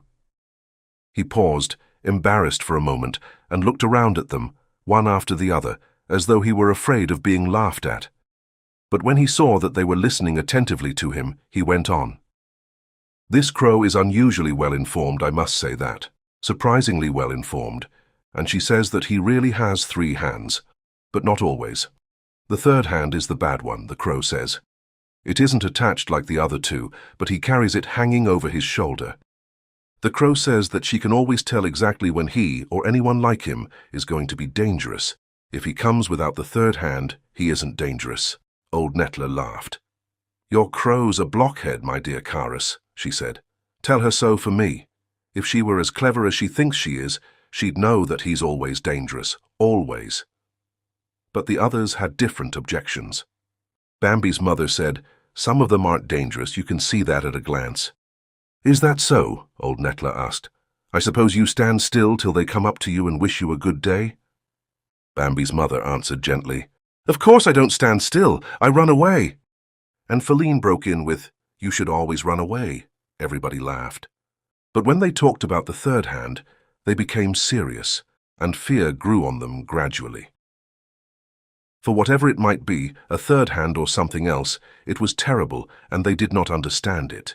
They only knew of it from others' stories. Few of them had ever seen it for themselves. He would stand still, far off, and never move. You couldn't explain what he did or how it happened, but suddenly there would be a crash like thunder, fire would shoot out, and far away from him you would drop down dying with your breast torn open. They all sat bowed while they talked about him, as though they felt the presence of some dark, unknown power controlling them. They listened curiously to the many stories that were always horrible, full of blood and suffering. They listened tirelessly to everything that was said about him, tales that were certainly invented, all the stories and sayings that had come down from their fathers and great-grandfathers. In each one of them they were unconsciously seeking for some way to propitiate this dark power, or some way to escape it. "What difference does it make?" young Karis asked quite despondently. "How far away he is when he kills you?" "Didn't your clever crow explain that to you?" old Nettler mocked. "No," said Karis with a smile. "She says that she's often seen him, but no one can explain him." "Yes, he knocks the crows out of the trees too when he wants to," Rano observed. "And he brings down the pheasant on the wing," Aunt Ina added. Bambi's mother said, "He throws his hand at you. My grandmother told me so." "Is that so?" asked old Nettler. "What is it that bangs so terribly then?" "That's when he tears his hand off," Bambi's mother explained. "Then the fire flashes and the thunder cracks. He's all fire inside." "Excuse me," said Rono. "It's true that he's all fire inside, but that about his hand is wrong. A hand couldn't make such wounds. You can see that for yourself. It's much more likely that it's a tooth he throws at us. A tooth would explain a great many things, you know. You really die from his bite." "Will he never stop hunting us?" young Karus sighed. Then Marina spoke, the young half-grown doe. "They say that sometime he'll come to live with us and be as gentle as we are. He'll play with us then, and the whole forest will be happy, and we'll be friends with him." Old Nettler burst out laughing. "Let him stay where he is and leave us in peace," she said. Aunt Ina said reprovingly, "You shouldn't talk that way." "And why not?" old Nettler replied hotly. "I really don't see why not. Friends with him. He's murdered us ever since we can remember, every one of us, our sisters, our mothers, our brothers. Ever since we came into the world he's given us no peace, but has killed us wherever we showed our heads. And now we're going to be friends with him. What nonsense!" Marina looked at all of them out of her big, calm, shining eyes. "Love is no nonsense," she said. "It has to come." Old Nettler turned away. "I'm going to look for something to eat," she said, and trotted off. Chapter 10. Winter dragged on. Sometimes it was warmer, but then the snow would fall again and lie deeper and deeper, so that it became impossible to scrape it away. It was worse when the thaws came and the melted snow water froze again in the night. Then there was a thin, slippery film of ice. Often it broke in pieces, and the sharp splinters cut the deer's tender fetlocks till they bled. A heavy frost had set in several days before. The air was purer and rarer than it had ever been, and full of energy. It began to hum in a very fine, high tone. It hummed with the cold. It was silent in the woods, but something horrible happened every day. Once the crows fell upon Friend Hare's small son, who was lying sick, and killed him in a cruel way. He could be heard moaning pitifully for a long while. Friend Hare was not at home, and when he heard the sad news he was beside himself with grief. Another time the squirrel raced about with a great wound in his neck, where the ferret had caught him. By a miracle the squirrel had escaped. He could not talk because of the pain, but he ran up and down the branches. Everyone could see him. He ran like mad. From time to time he stopped, sat down, raised his forepaws desperately, and clutched his head in terror and agony, while the red blood oozed on his white chest. He ran about for an hour, then suddenly crumpled up, fell across a branch, and dropped dead in the snow. A couple of magpies flew down at once to begin their meal. Another day a fox tore to pieces the strong and handsome pheasant who had enjoyed such general respect and popularity. His death aroused the sympathies of a wide circle who tried to comfort his disconsolate widow. The fox had dragged the pheasant out of the snow where he was buried, thinking himself well hidden. No one could have felt safer than the pheasant, for it all happened in broad daylight. The terrible hardship that seemed to have no end spread bitterness and brutality. It destroyed all their memories of the past, their faith in each other, and ruined every good custom they had. There was no longer either peace or mercy in the forest. "It's hard to believe that it will ever be better," Bambi's mother sighed. Aunt Ina sighed too. "It's hard to believe that it was ever any better," she said. "And yet," Morena said, looking in front of her, "I always think how beautiful it was before." "Look," old Nettler said to Aunt Ina, "your little one is trembling." She pointed to Gobo. "Does he always tremble like that?" "Yes," Aunt Ina answered gravely. "He's shivered that way for the last few days." "Well," said old Nettler in her frank way, "I'm glad that I have no more children. If that little one were mine, I'd wonder if he'd last out the winter." The future really didn't look very bright for Gobo. He was weak. He had always been much more delicate than Bambi or Feline and remained smaller than either of them. He was growing worse from day to day. He could not eat even the little food there was. It made his stomach ache. And he was quite exhausted by the cold and by the horrors around him. He shivered more and could hardly stand up. Everyone looked at him sympathetically. Old Nettler went up to him and nudged him good-naturedly. "Don't be so sad," she said encouragingly. "That's no way for a little prince to act, and besides it's unhealthy." She turned away so that no one should see how moved she was. Ronno, who had settled himself a little to one side in the snow, suddenly sprang up. "I don't know what it is," he mumbled and gazed around. Everyone grew watchful. "What is it?" they asked. "I don't know," Ronno repeated, "but I'm restless. I suddenly felt restless as if something were wrong." Karas was snuffing the air. "I don't smell anything strange," he declared. They all stood still, listening and snuffing the air. "It's nothing. There's absolutely nothing to smell," they agreed one after another. "Nevertheless," Ronno insisted, "you can say what you like, something is wrong." Morena said, "The crows are calling." "There they go calling again," Feline added quickly, but the others had already heard them. "They are flying," said Karus and the others. Everybody looked up. High above the treetops, a flock of crows flapped by.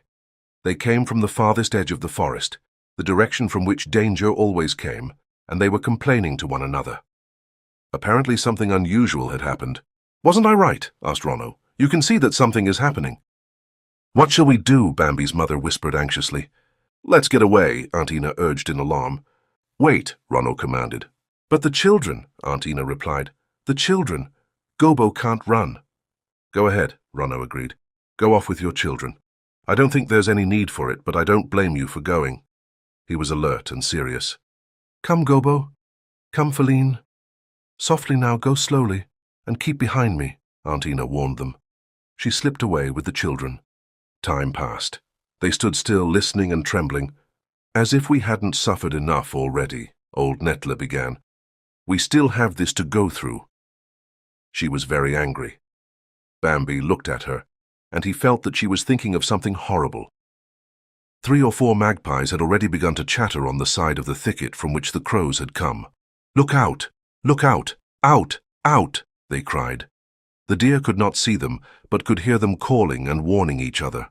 Sometimes one of them, and sometimes all of them together, would cry, "Look out! Out! Out!" Then they came nearer. They fluttered in terror from tree to tree, peered back and fluttered away again in fear and alarm. "Ah!" cried the jays. They screamed their warning loudly. Suddenly all the deer shrank together at once as though a blow had struck them. Then they stood still, snuffing the air. It was he. A heavy wave of scent blew past. There was nothing they could do. The scent filled their nostrils, it numbed their senses and made their hearts stop beating. The magpies were still chattering, the jays were still screaming overhead. In the woods around them everything had sprung to life. The titmice flitted through the branches, like tiny feathered balls, chirping, "Run! Run!" The blackbirds fled swiftly and darkly above them, with long-drawn, twittering cries. Through the dark tangle of bare bushes, they saw on the white snow a wild, aimless scurrying of smaller, shadowy creatures. These were the pheasants. Then a flash of red streaked by. That was the fox, but no one was afraid of him now, for that fearful scent kept streaming on in a wider wave, sending terror into their hearts and uniting them all in one mad fear, in a single feverish impulse to flee, to save themselves. That mysterious, overpowering scent filled the woods with such strength that they knew that this time he was not alone, but had come with many others, and there would be no end to the killing. They did not move. They looked at the titmice, whisking away in a sudden flutter, at the blackbirds and the squirrels who dashed from treetop to treetop in mad bounds. They knew that all the little creatures on the ground had nothing to fear. But they understood their flight when they smelt him, for no forest creature could bear his presence. Presently Friend Hare hopped up. He hesitated, sat still, and then hopped on again. "What is it?" Carus called after him impatiently. But Friend Hare only looked around with bewildered eyes and could not even speak. He was completely terrified. "What's the use of asking?" said Ronno gloomily. Friend Hare gasped for breath. "We are surrounded," he said in a lifeless voice. "We can't escape on any side. He is everywhere." At the same instant, they heard his voice.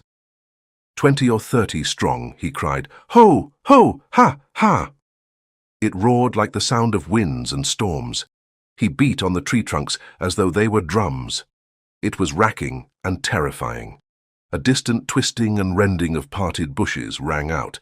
There was a snapping and cracking of broken boughs. He was coming. He was coming into the heart of the thicket. Then short whistling flute-like trills sounded together with the loud flap of soaring wings. A pheasant rose from under his very feet. The deer heard the wing beats of the pheasant grow fainter as he mounted into the air. There was a loud crash like thunder, then silence, then a dull thud on the ground. "He is dead," said Bambi's mother, trembling. "The first," Ronno added. "The young doe, Morena, said, 'In this very hour many of us are going to die. Perhaps I shall be one of them.'" No one listened to her, for a mad terror had seized them all. Bambi tried to think, but his savage noises grew louder and paralyzed Bambi's senses. He heard nothing but those noises.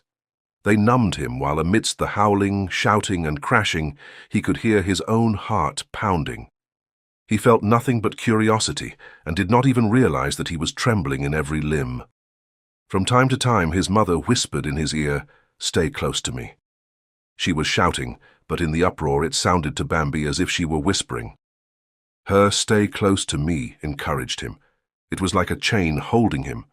Without it, he would have rushed off senselessly, and he heard it at the very moment when his wits were wandering, and he wanted to dash away. He looked around. All sorts of creatures were swarming past, scampering blindly over one another.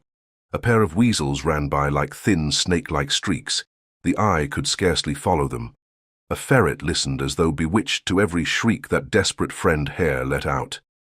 A fox was standing in a whole flurry of fluttering pheasants. They paid no attention to him. They ran right under his nose, and he paid no attention to them. Motionless, with his head thrust forward, he listened to the onrushing tumult, lifting his pointed ears and snuffed the air with his nose.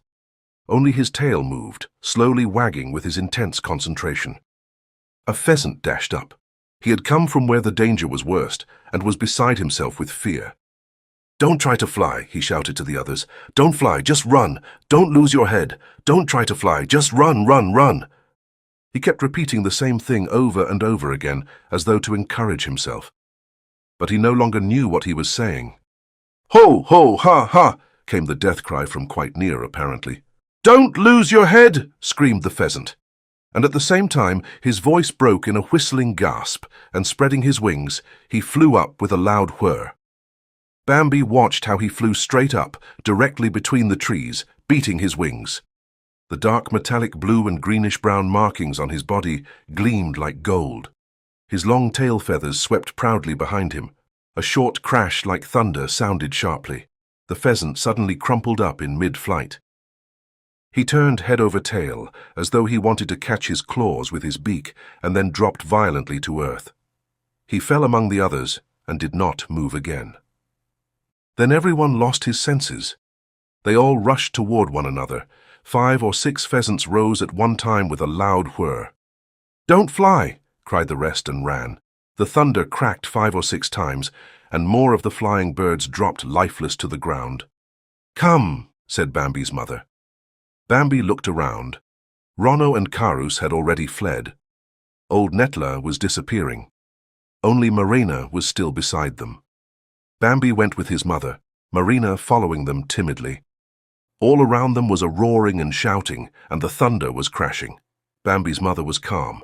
She trembled quietly, but she kept her wits together. "Bambi, my child," she said, "keep behind me all the time.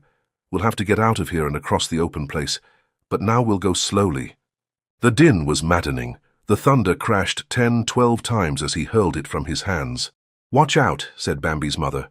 "Don't run, but when we have to cross the open place, run as fast as you can, and don't forget, Bambi, my child, don't pay any attention to me when we get out there. Even if I fall, don't pay any attention to me, just keep on running. Do you understand, Bambi?" His mother walked carefully, step by step, amidst the uproar. The pheasants were running up and down, burying themselves in the snow. Suddenly they would spring out and begin to run again. The whole hare family was hopping to and fro, squatting down and then hopping again. No one said a word. They were all spent with terror and numbed by the din and thunderclaps. It grew lighter in front of Bambi and his mother. The clearing showed through the bushes. Behind them, the terrifying drumming on the tree trunks came crashing nearer and nearer. The breaking branches snapped. There was a roaring of "Ha! Ha! Ho! Ho!" Then Friend Hare and 2 of his cousins rushed past them across the clearing. "Bing! Ping!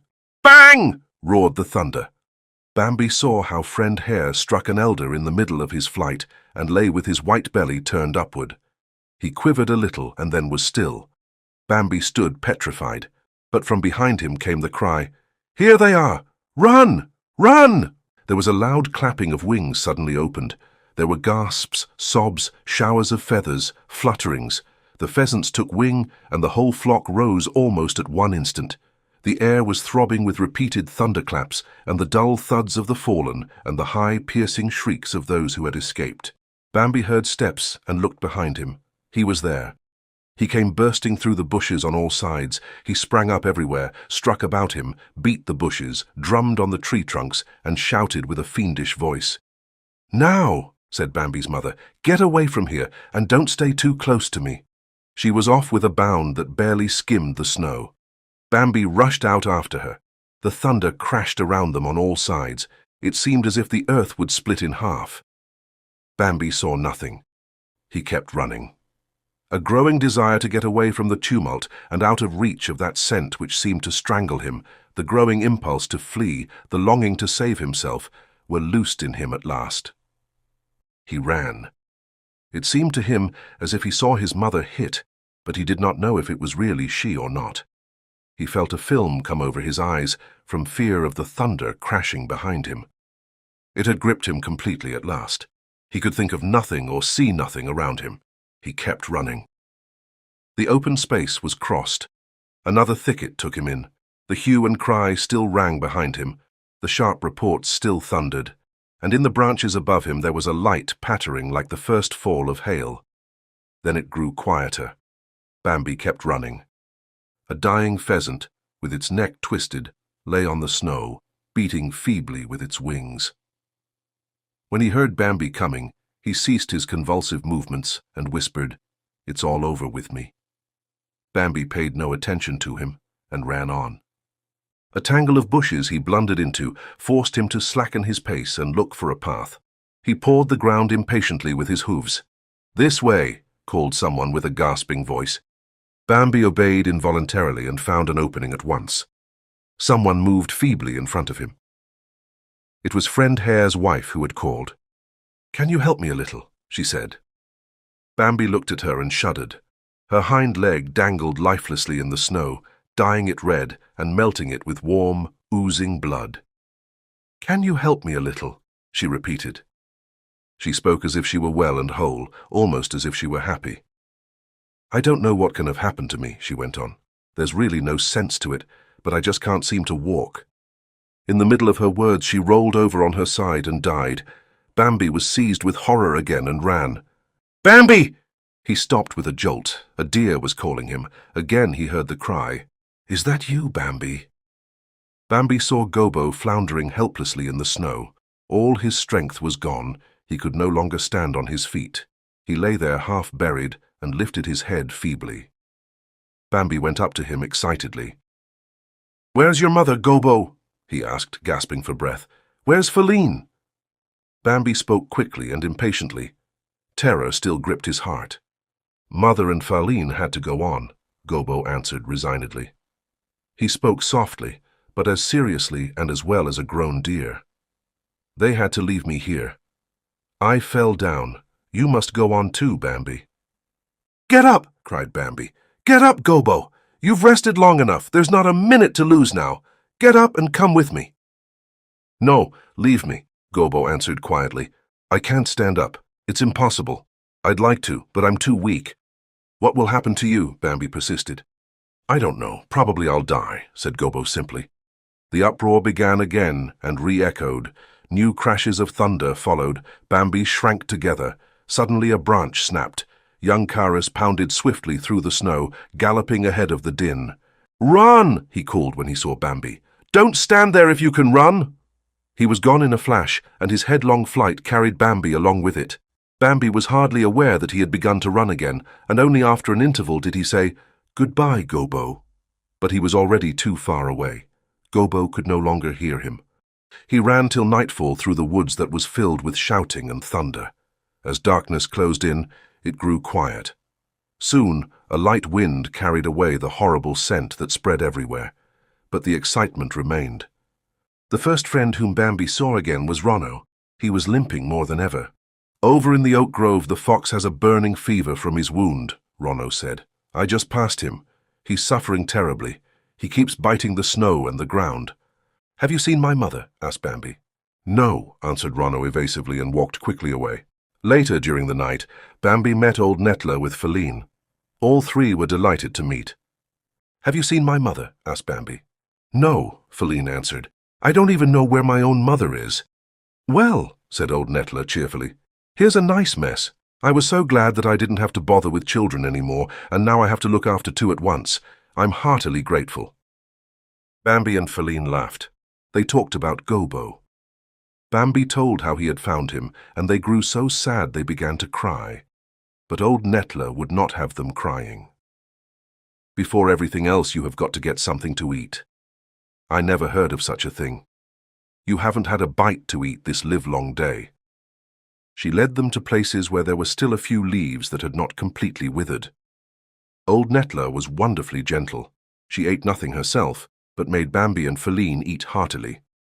She poured away the snow from the grassy spots and ordered them to eat with, "The grass is good here."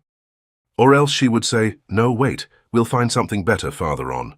But between whiles she would grumble, "It's perfectly ridiculous the trouble children give you." Suddenly they saw Aunt Ina coming and rushed towards her. "Aunt Ina!" cried Bambi. He had seen her first. Feline was beside herself with joy and bounded around her.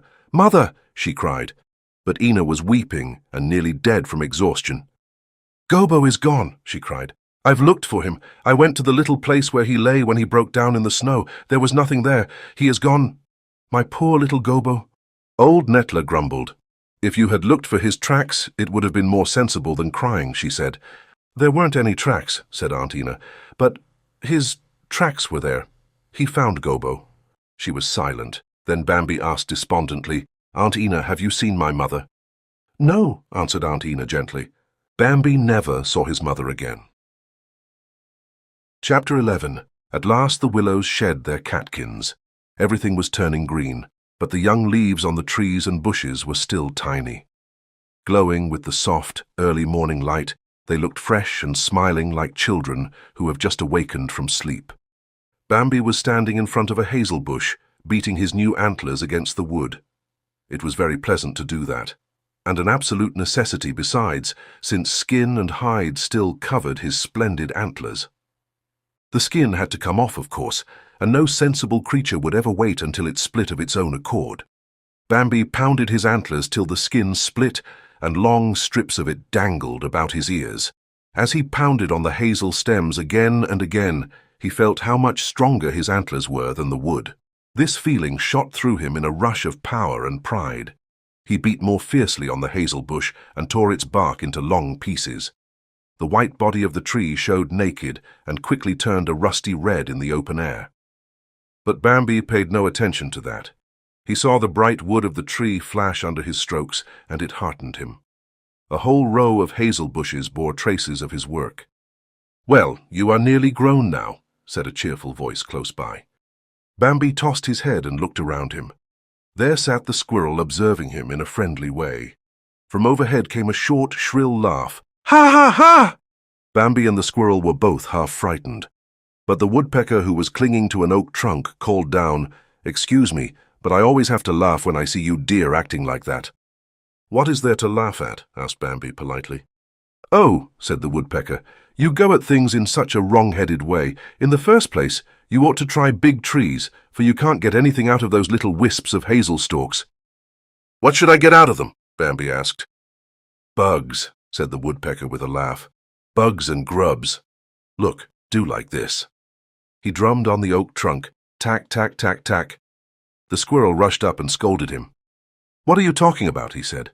"The prince isn't looking for bugs and grubs." "Why not?" said the woodpecker in high glee. "They taste fine."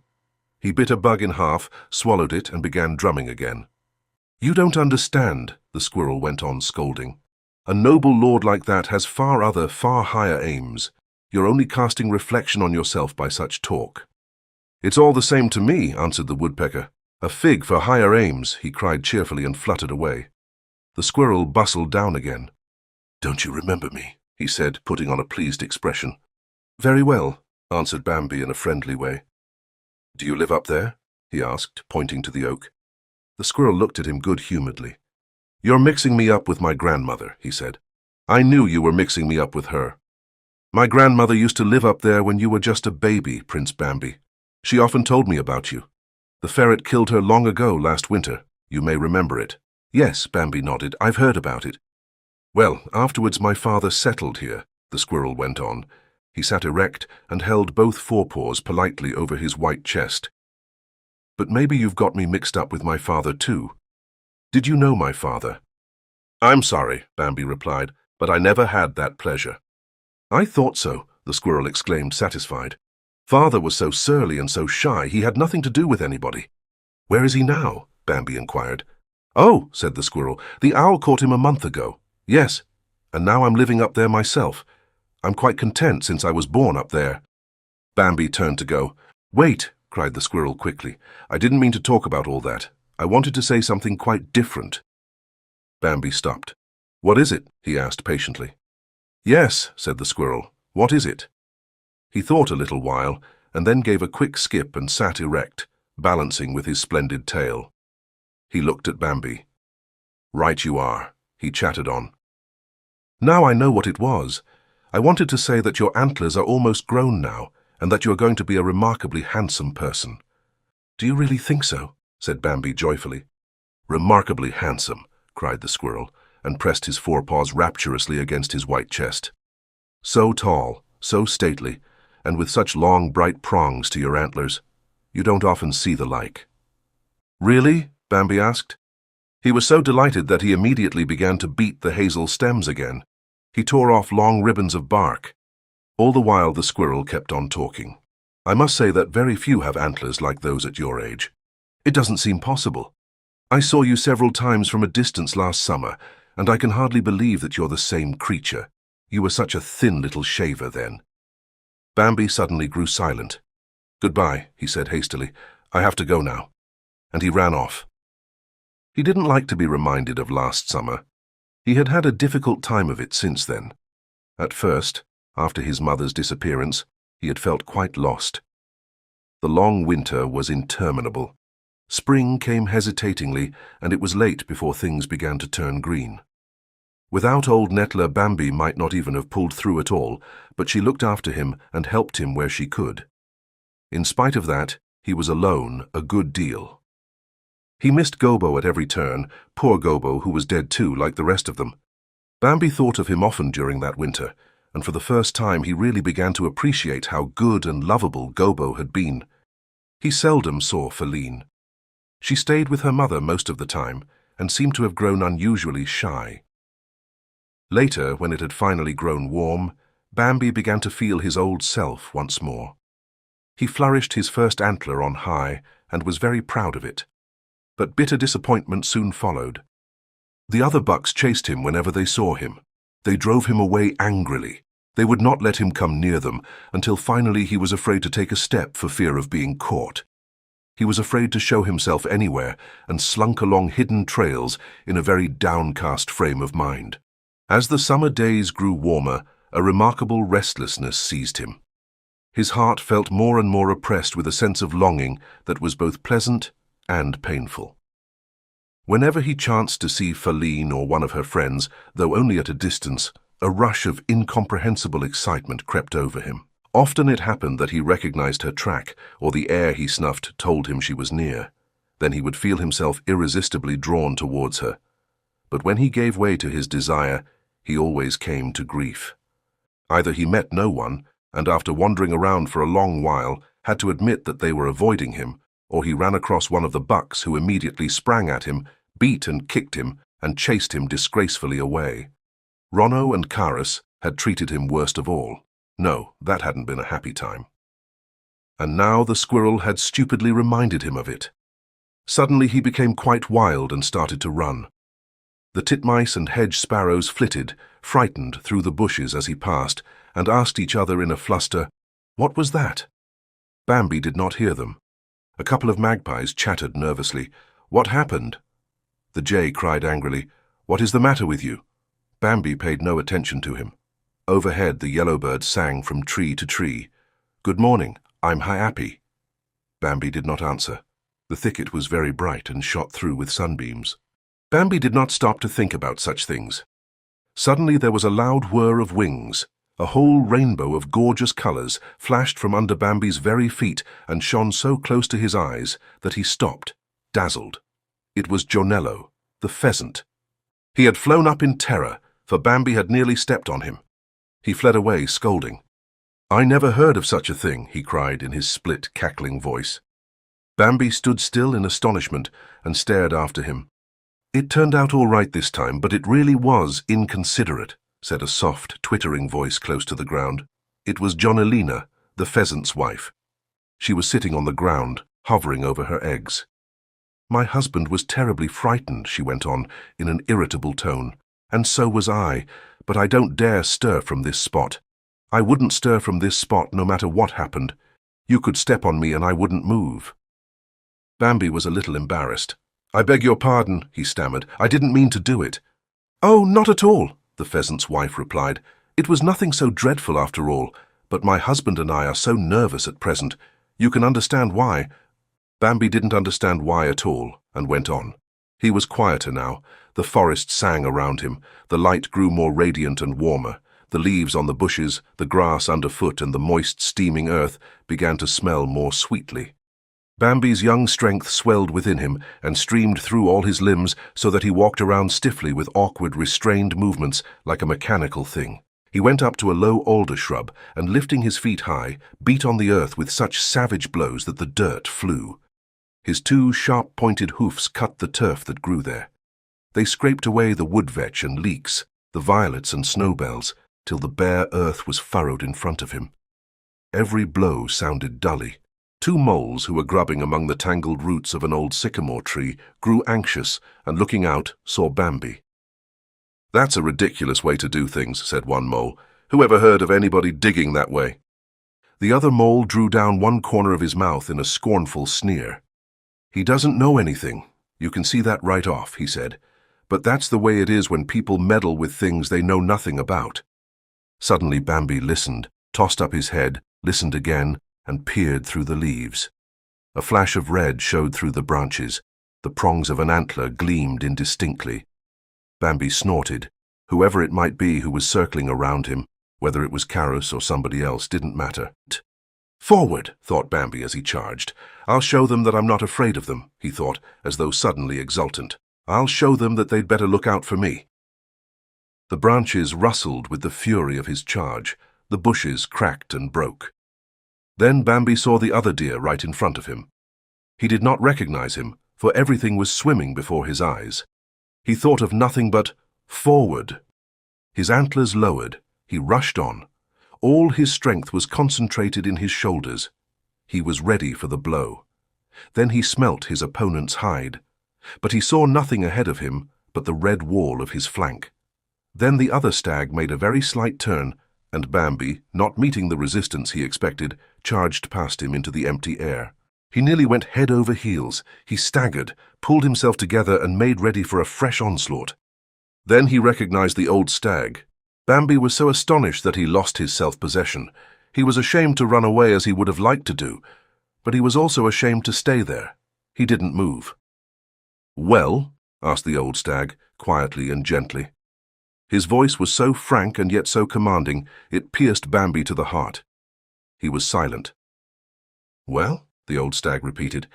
"I thought," Bambi stammered, "I thought it was Ronno, or—" He stopped and risked a shy glance at the old stag, and this glance confused him still more. The old stag stood motionless and powerful. His head had turned completely white by now, and his proud, dark eyes glowed in their depths. "Why don't you charge me?" the old stag asked. Bambi looked at him, filled with a wonderful ecstasy and shaken by a mysterious tremor. He wanted to cry out, "It's because I love you," but he merely answered, "I don't know." The old stag looked at him. "It's a long time since I've seen you," he said. "You've grown big and strong."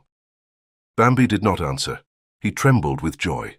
The old stag went on examining him critically. Then he came unexpectedly up to Bambi, who was terribly frightened. "Act bravely," said the old stag. He turned around, and in the next moment had disappeared. Bambi remained in that place for a long while. Chapter 12. It was summer and sizzling hot. The same longing he had felt before began to stir again in Bambi, but much more strongly now than then. It seethed in his blood and made him restless. He strayed far afield. One day he met Feline. He met her quite unexpectedly, for his thoughts were so confused, his senses so clouded by the restless desire that raged within him, that he did not even recognize Feline. She was standing in front of him. Bambi stared at her speechless for a while. Then he said, as though fascinated, "How beautiful you have grown, Feline." "So you recognized me again?" Feline replied. "How could I help recognizing you?" cried Bambi. "Didn't we grow up together?" Feline sighed. "It's a long time since we've seen each other," she said. Then she added, "People grow to be strangers." But she was already using her gay, bantering tone again. They remained together. "I used to walk on this path with my mother when I was a child," Bambi said after a while. "It leads to the meadow," said Feline. "I saw you for the first time on the meadow," said Bambi a little solemnly. "Do you remember?" "Yes," Feline replied, "Gobo and me." She sighed softly and said, "Poor Gobo." Bambi repeated, "Poor Gobo." Then they began to talk about old times and asked each other every minute, "Do you remember?" Each saw that the other still remembered everything, and they were both pleased at that. "Do you remember how we used to play tag on the meadow?" Bambi reminisced. "Yes, it was like this," said Feline, and she was off like an arrow. At first Bambi hung back, somewhat surprised, and then he rushed after her. "Wait! Wait!" he cried joyously. "I can't wait," teased Feline. "I'm in too much of a hurry."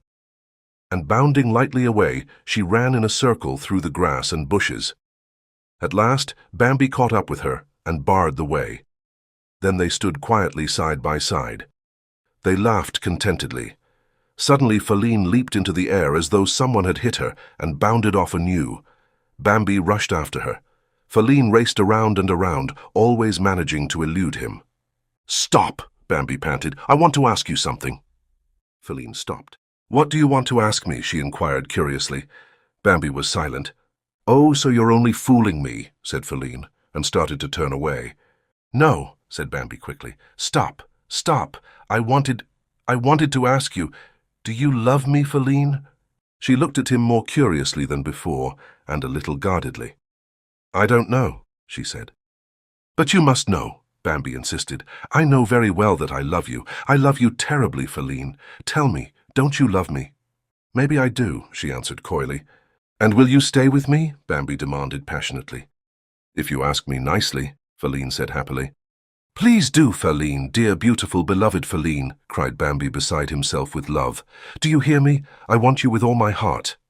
"Then I'll certainly stay with you," said Feline gently and ran away. In ecstasy, Bambi darted after her again. Feline fled straight across the meadow, swerved about, and vanished into the thicket. But as Bambi swerved to follow her, there was a fierce rustling in the bushes, and Carus sprang out. "Halt!" he cried. Bambi did not hear him. He was too busy with Feline. "Let me pass," he said hurriedly. "I haven't time for you." "Get out," Carus commanded angrily. "Get away from here this minute, or I'll shake you until there's no breath left in your body. I forbid you to follow Feline." The memory of last summer, when he had been so often and so miserably hunted, awakened in Bambi. Suddenly he became enraged.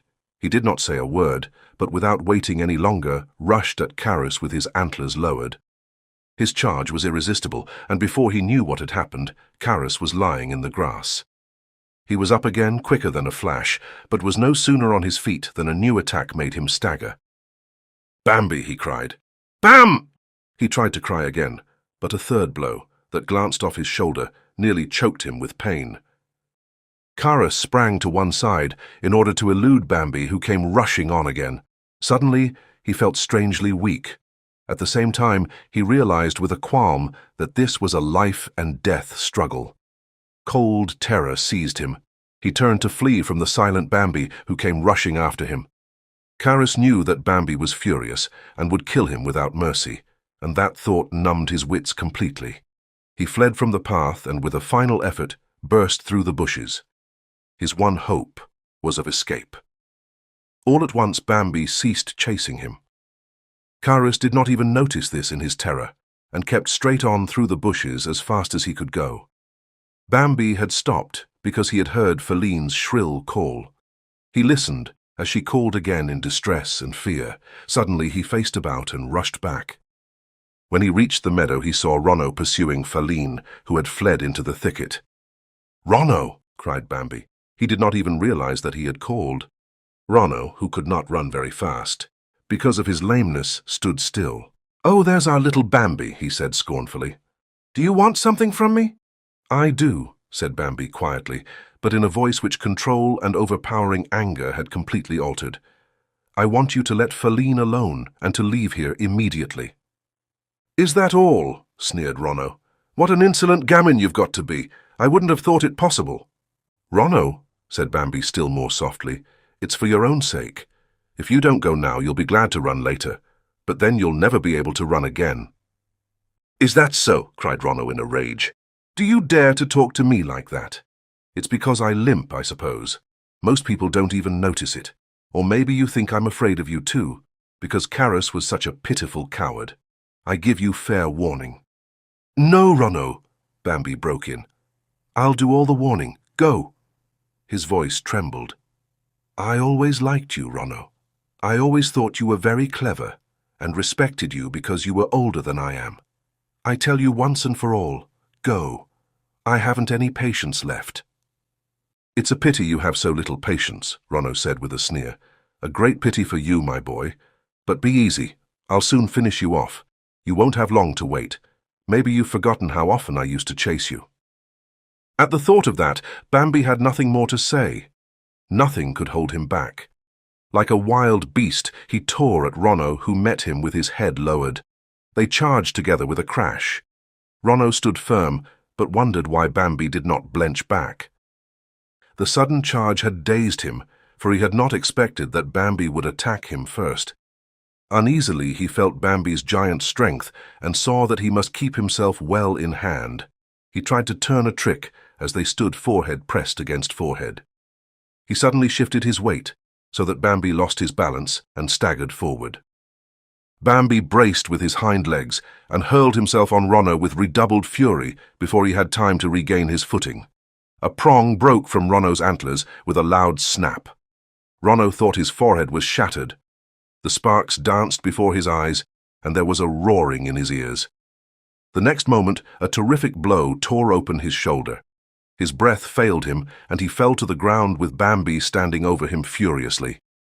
"Let me go," Ronno groaned. Bambi charged blindly at him. His eyes flashed. He seemed to have no thought of mercy. "Please stop," whined Ronno pitifully. "Don't you know that I'm lame? I was only joking. Spare me. Can't you take a joke?" Bambi let him alone without a word. Ronno rose wearily. He was bleeding and his legs tottered. He slunk off in silence. Bambi started for the thicket to look for Feline, but she came out of her own accord. She had been standing at the edge of the woods and had seen it all. "That was wonderful," she said laughingly. Then she added softly and seriously, "I love you." They walked on very happily together. Chapter 13. One day they went to look for the little clearing in the depth of the woods where Bambi had last met the old stag. Bambi told Feline all about the old stag and grew enthusiastic. "Maybe we'll meet him again," he said. "I'd like you to see him." "It would be nice," said Feline boldly. "I'd really like to chat with him once myself." But she wasn't telling the truth, for, though she was very inquisitive, she was afraid of the old stag. The twilight was already dusky grey. Sunset was near. They walked softly side by side, where the leaves hung quivering on the shrubs and bushes and permitted a clear view in all directions. Presently, there was a rustling sound nearby. They stopped and looked towards it.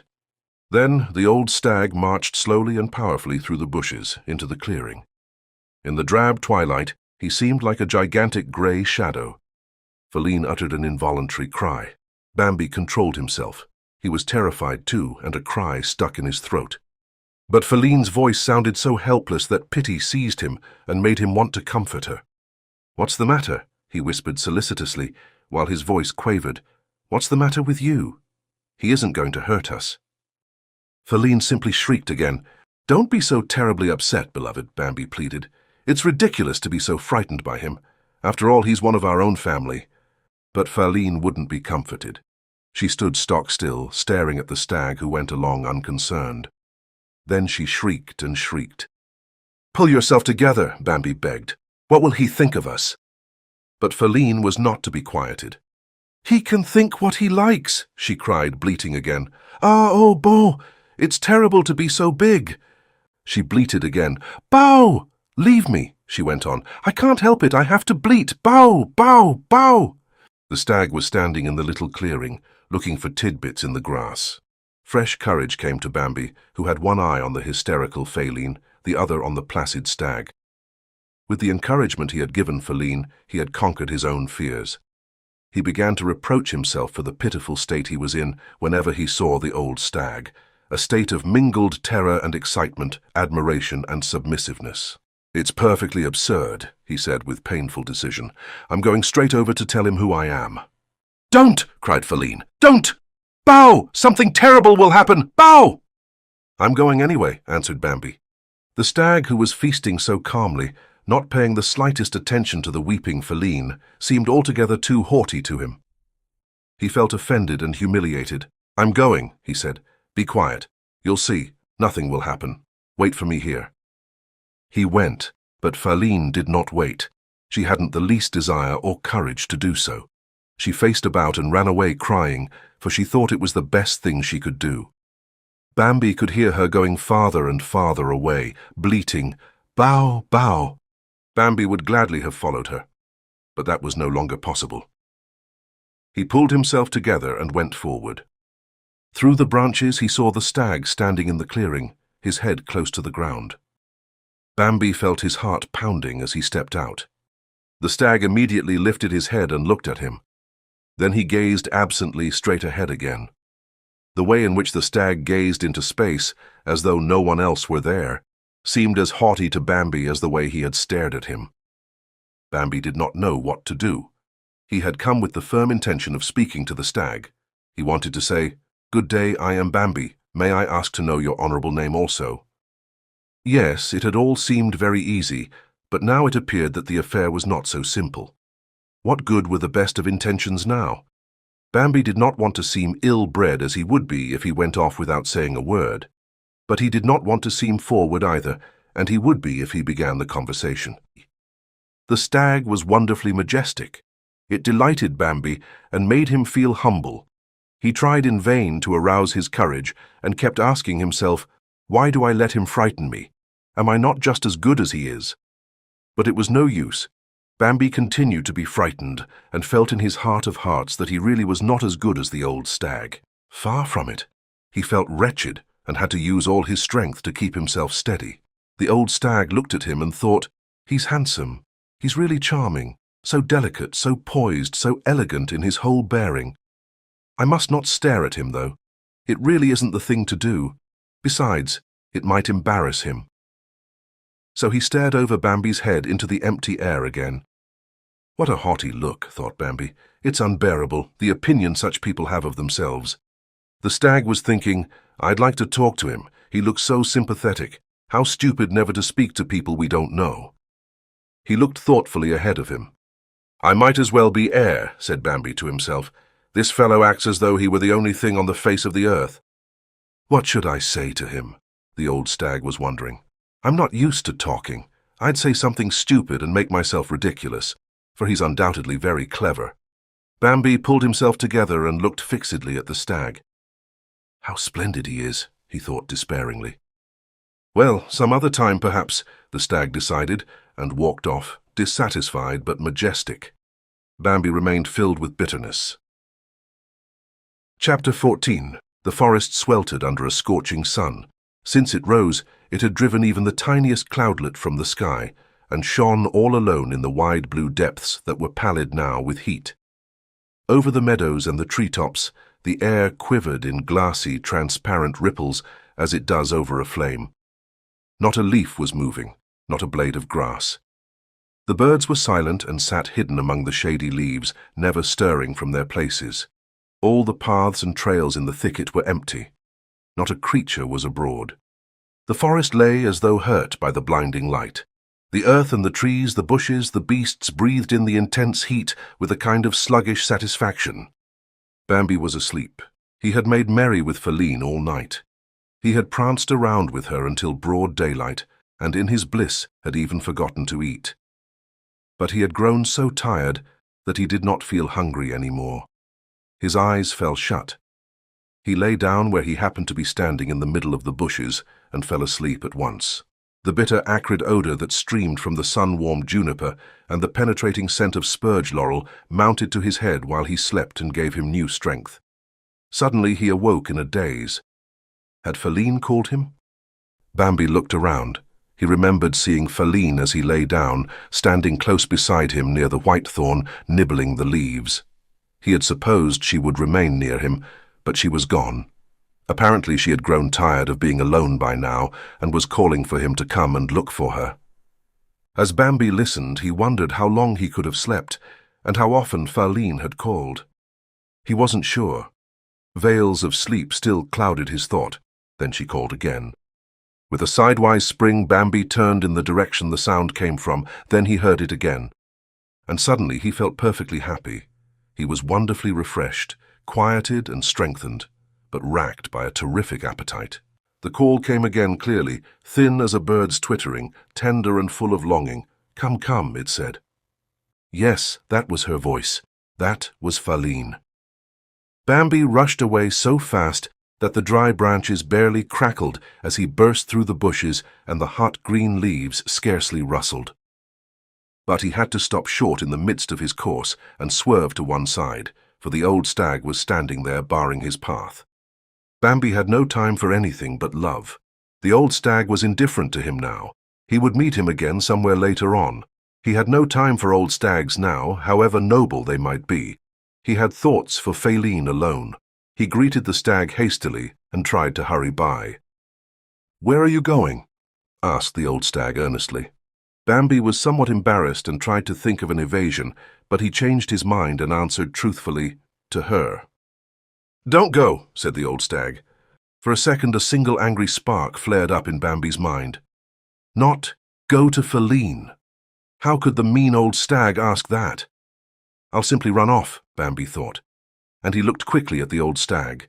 But the deep look that met him in the old stag's eyes held him fast. He quivered with impatience, but he did not run away. "She's calling me," he said in explanation. He said it in a tone which clearly bleated, "Don't keep me talking here." "No," said the old stag, "she isn't calling." The call came once again, thin as a bird's twittering. "Come." "Listen," Bambi cried excitedly. "There it is again." "I hear it," said the old stag, nodding. "Well, goodbye," Bambi flung back hurriedly. "Stop," the old stag commanded. "What do you want?" cried Bambi beside himself with impatience. "Let me go. I have no time. Please, Feline is calling. You ought to see that." "I tell you," the old stag said, "that it isn't she." Bambi was desperate. "But," he said, "I know her voice." "Listen to me," the old stag went on. Again the call came, Bambi felt the ground burning under his feet. "Later," he pleaded. "I'll come right back." "No," said the old stag sadly. "You'll never come back, never again." The call came again. I must go," cried Bambi, who was nearly out of his wits. "Then," the old stag declared in a commanding voice, "we'll go together." "Quickly," cried Bambi and bounded off. "No, slowly," commanded the old stag in a voice that forced Bambi to obey. "Stay in back of me. Move one step at a time." The old stag began to move forward. Bambi followed, sighing with impatience. "Listen," said the old stag without stopping. "No matter how often that call comes, don't stir from my side. If it's Feline, you'll get to hear her soon enough. But it isn't Feline. Don't let yourself be tempted. Everything depends now on whether you trust me or not." Bambi did not dare to resist and surrendered in silence. The old stag advanced slowly, and Bambi followed him. Oh, how cleverly the old stag moved. Not a sound came from under his hoofs. Not a leaf was disturbed. Not a twig snapped. And yet they were gliding through thick bushes, slinking through the ancient tangled thicket. Bambi was amazed and had to admire him in spite of his impatience. He had never dreamed that anybody could move like that. The call came again and again. The old stag stood still, listening and nodding his head. Bambi stood beside him, shaken with desire and suffering from restraint. He could not understand it at all. Several times the old stag stopped, although no call had come, and lifted his head, listening and nodding. Bambi heard nothing. The old stag turned away from the direction of the call and made a detour. Bambi raged inwardly because of it. The call came again and again. At last they drew nearer to it, then still nearer. At last they were quite near. The old stag whispered, "No matter what you see, don't move, do you hear? Watch everything I do and act just as I do, cautiously, and don't lose your head." They went a few steps farther, and suddenly that sharp, arresting scent that Bambi knew so well struck them full in the face. He swallowed so much of it that he nearly cried out. He stood as though rooted to the ground. For a moment his heart seemed pounding in his throat. The old stag stood calmly beside him and motioned with his eyes. He was standing there. He was standing quite close to them, leaning against the trunk of an oak, hidden by hazel bushes. He was calling softly, "Come, come!" Bambi was completely bewildered. He was so terrified that he began to understand only by degrees that it was he who was imitating Feline's voice. It was he who was calling, "Come, come!" Cold terror shot through Bambi's body. The idea of flight gripped him and tugged at his heart. "Be still," whispered the old stag quickly and commandingly, as if he meant to forestall any outbreak of fear. Bambi controlled himself with an effort. The old stag looked at him a little scornfully at first, it seemed to Bambi. He noticed it in spite of the state he was in, but the stag changed at once to a serious and kindly look.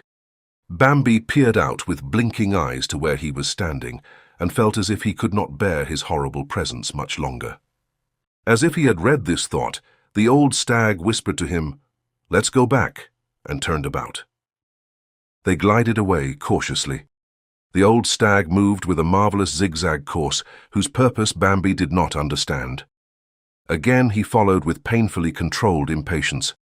The longing for Feline had harassed him on the way over. Now the impulse to flee was beating through his veins. But the old stag walked on slowly, stopping and listening. He would begin a new zigzag, then stop again, going very slowly ahead. By this time they were far from the danger spot. "If he stops again," thought Bambi, "it ought to be all right to speak to him by now, and I'll thank him." But at that moment the old stag vanished under his very eyes into a thick tangle of dogwood shrubs. Not a leaf stirred, not a twig snapped as the stag slipped away. Bambi followed and tried to get through as noiselessly and to avoid every sound with as much skill. But he was not so lucky. The leaves swished gently. The boughs bent against his flanks and sprang up again with a loud twang. Dry branches broke against his chest with sharp, piercing snaps. "He saved my life," Bambi kept thinking. "What can I say to him?" But the old stag was nowhere to be seen. Bambi came out of the bushes. Around him was a sea of yellow, flowering goldenrod. He raised his head and looked around. Not a leaf was moving as far as he could see. He was all alone. Freed from all control, the impulse to flee suddenly carried him away. The goldenrods parted with a loud swish beneath his bounding hoofs, as though under the stroke of a scythe. After wandering about for a long time, he found Feline. He was breathless, tired and happy, and deeply stirred. "Please, beloved," he said, "please don't ever call me again. We'll search until we find each other, but please don't ever call me, for I can't resist your voice." Chapter 15. A few days later, they were walking carefree together through an oak thicket on the far side of the meadow. They had to cross the meadow in order to reach their old trail where the tall oak stood. As the bushes grew thinner around them, they stopped and peered out. Something red was moving near the oak. Both of them looked at it. "Who can it be?" whispered Bambi. "Probably Ronno or Carus," said Feline. Bambi doubted it. "They don't dare come near me anymore," Bambi said, peering sharply ahead. "No," he decided, "that's not Carus or Ronno. It's a stranger." Feline agreed, surprised and very curious. "Yes," she said, "it's a stranger. I see it too now. How curious." They watched him. "How carelessly he acts," exclaimed Feline. "Stupid," said Bambi, "really stupid. He acts like a little child, as if there were no danger." "Let's go over," Feline proposed. Her curiosity was getting the better of her. "All right," Bambi answered. "Let's go. I want to have a better look at the fellow." They took a few steps, and then Feline stopped. "Suppose he wants to fight you," she said. "He's strong." "Bah!" said Bambi, holding his head cocked and putting on a disdainful air. "Look at the little antlers he has. Should I be afraid of that? The fellow is fat and sleek enough, but is he strong? I don't think so. Come along." They went on. The stranger was busy nibbling meadow grass and did not notice them until they were a good way across the meadow. Then he ran forward to meet them. He gave joyful, playful skips that made a curiously childish impression. Bambi and Feline stopped, surprised, and waited for him. When he was a few steps off, he stood still likewise. After a while he asked, "Don't you know me?" Bambi had lowered his head, prepared for battle. "Do you know us?" he retorted. The stranger interrupted him. "Bambi!" he cried reproachfully, yet confidently. Bambi was startled to hear his name spoken. The sound of that voice stirred an old memory in his heart, but Feline had rushed towards the stranger. "Gobo!" she cried, and became speechless. She stood there silent, without moving. She couldn't breathe. "Feline," said Gobo softly. "Feline, sister. You knew me anyway." He went to her and kissed her mouth. The tears were running down his cheeks. Feline was crying too and couldn't speak. "Well, Gobo," Bambi began. His voice trembled and he felt very bewildered. He was deeply moved and very much surprised. "Well, so you're not dead," he said. Gobo burst out laughing. "You see that I'm not dead," he said. "At least I think you can see that I'm not." "But what happened that time in the snow?" Bambi persisted. "Oh, then," Gobo said thoughtfully. "He rescued me then." "And where have you been all this time?" asked Feline in astonishment. "With him," Gobo replied. "I've been with him all the time." He grew silent and looked at Feline and at Bambi. Their helpless astonishment delighted him. Then he added, "Yes, my dears, I've seen a lot more than all of you put together in your old forest." He sounded somewhat boastful, but they paid no attention to it. They were still too much absorbed in their great surprise. "Tell us about it," cried Feline beside herself with joy. "Oh," said Gobo with satisfaction, "I could talk all day about it and never reach the end." "Well then, go ahead and talk," Bambi urged. Gobo turned to Feline and grew serious. "Is Mother still alive?" he asked timidly and softly. "Yes," cried Feline gladly. "She's alive, but I haven't seen her for a long while." "I'm going to see her right away," said Gobo with decision. "Are you coming too?" They all went.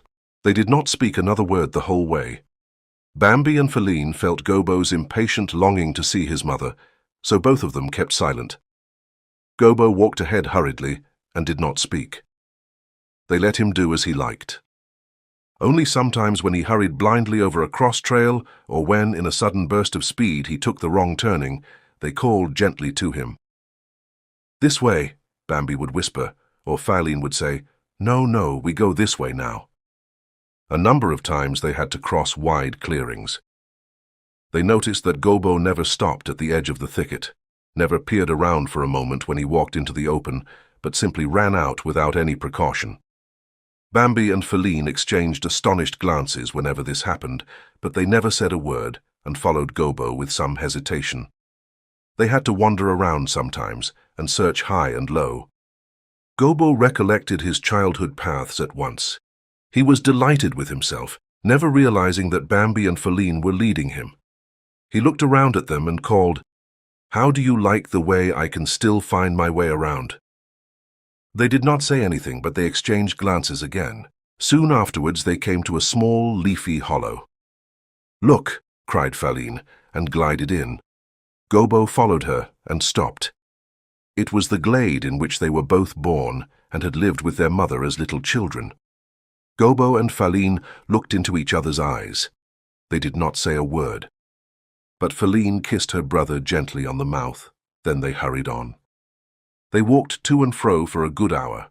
The sun shone brighter and brighter through the branches, and the forest grew stiller and stiller.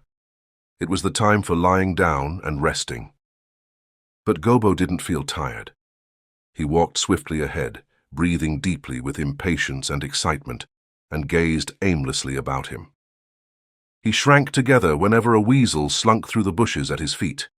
He nearly stepped on the pheasants, and when they scolded him, flying up with a loud flapping of wings, he was terribly frightened. Bambi marveled at the strange, blind way Gobo moved around. Presently Gobo stopped and turned to them both. "She isn't anywhere here," he cried in despair. Feline soothed him. "We'll soon find her," she said, deeply moved. "Soon, Gobo." She looked at him. He still had that dejected look she knew so well. "Shall we call her?" she asked, smiling. "Shall we call her the way we used to when we were children?"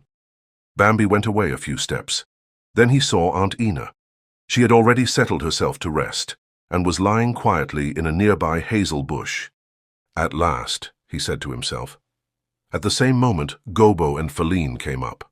All three of them stood together and looked at Ina. She had raised her head quietly and looked sleepily back at them. Gobo took a few hesitating steps and cried softly, "Mother!" She was on her feet in a flash and stood as though transfixed. Gobo sprang to her quickly. "Mother!" he began again. He tried to speak but couldn't utter a word. His mother looked deep into his eyes. Her rigid body began to move. Wave after wave of trembling broke over her shoulders and down her back. She did not ask any questions. She did not want any explanation or history. She kissed Gobo slowly on the mouth. She kissed his cheeks and his neck. She bathed him tirelessly in her kisses, as she had when he was born. Bambi and Feline had gone away. Chapter 16. They were all standing around in the middle of the thicket in a little clearing. Gobo was talking to them. Even friend Hare was there. Full of astonishment, he would lift one spoon-like ear, listen attentively, and let it fall back, only to lift it again at once. The magpie was perched on the lowest branch of a young beech and listened in amazement. The jay was sitting restlessly on an ash opposite and screamed every once in a while in wonder. A few friendly pheasants had brought their wives and children and were stretching their necks in surprise as they listened. At times they would jerk them in again, turning their heads this way and that in speechless wonder. The squirrel had scurried up and was gesturing, wild with excitement. At times he would slide to the ground, at times he would run up some tree or other, or he would balance with his tail erect and display his white chest. Every now and again he tried to interrupt Gobo and say something, but he was always told sternly to keep quiet.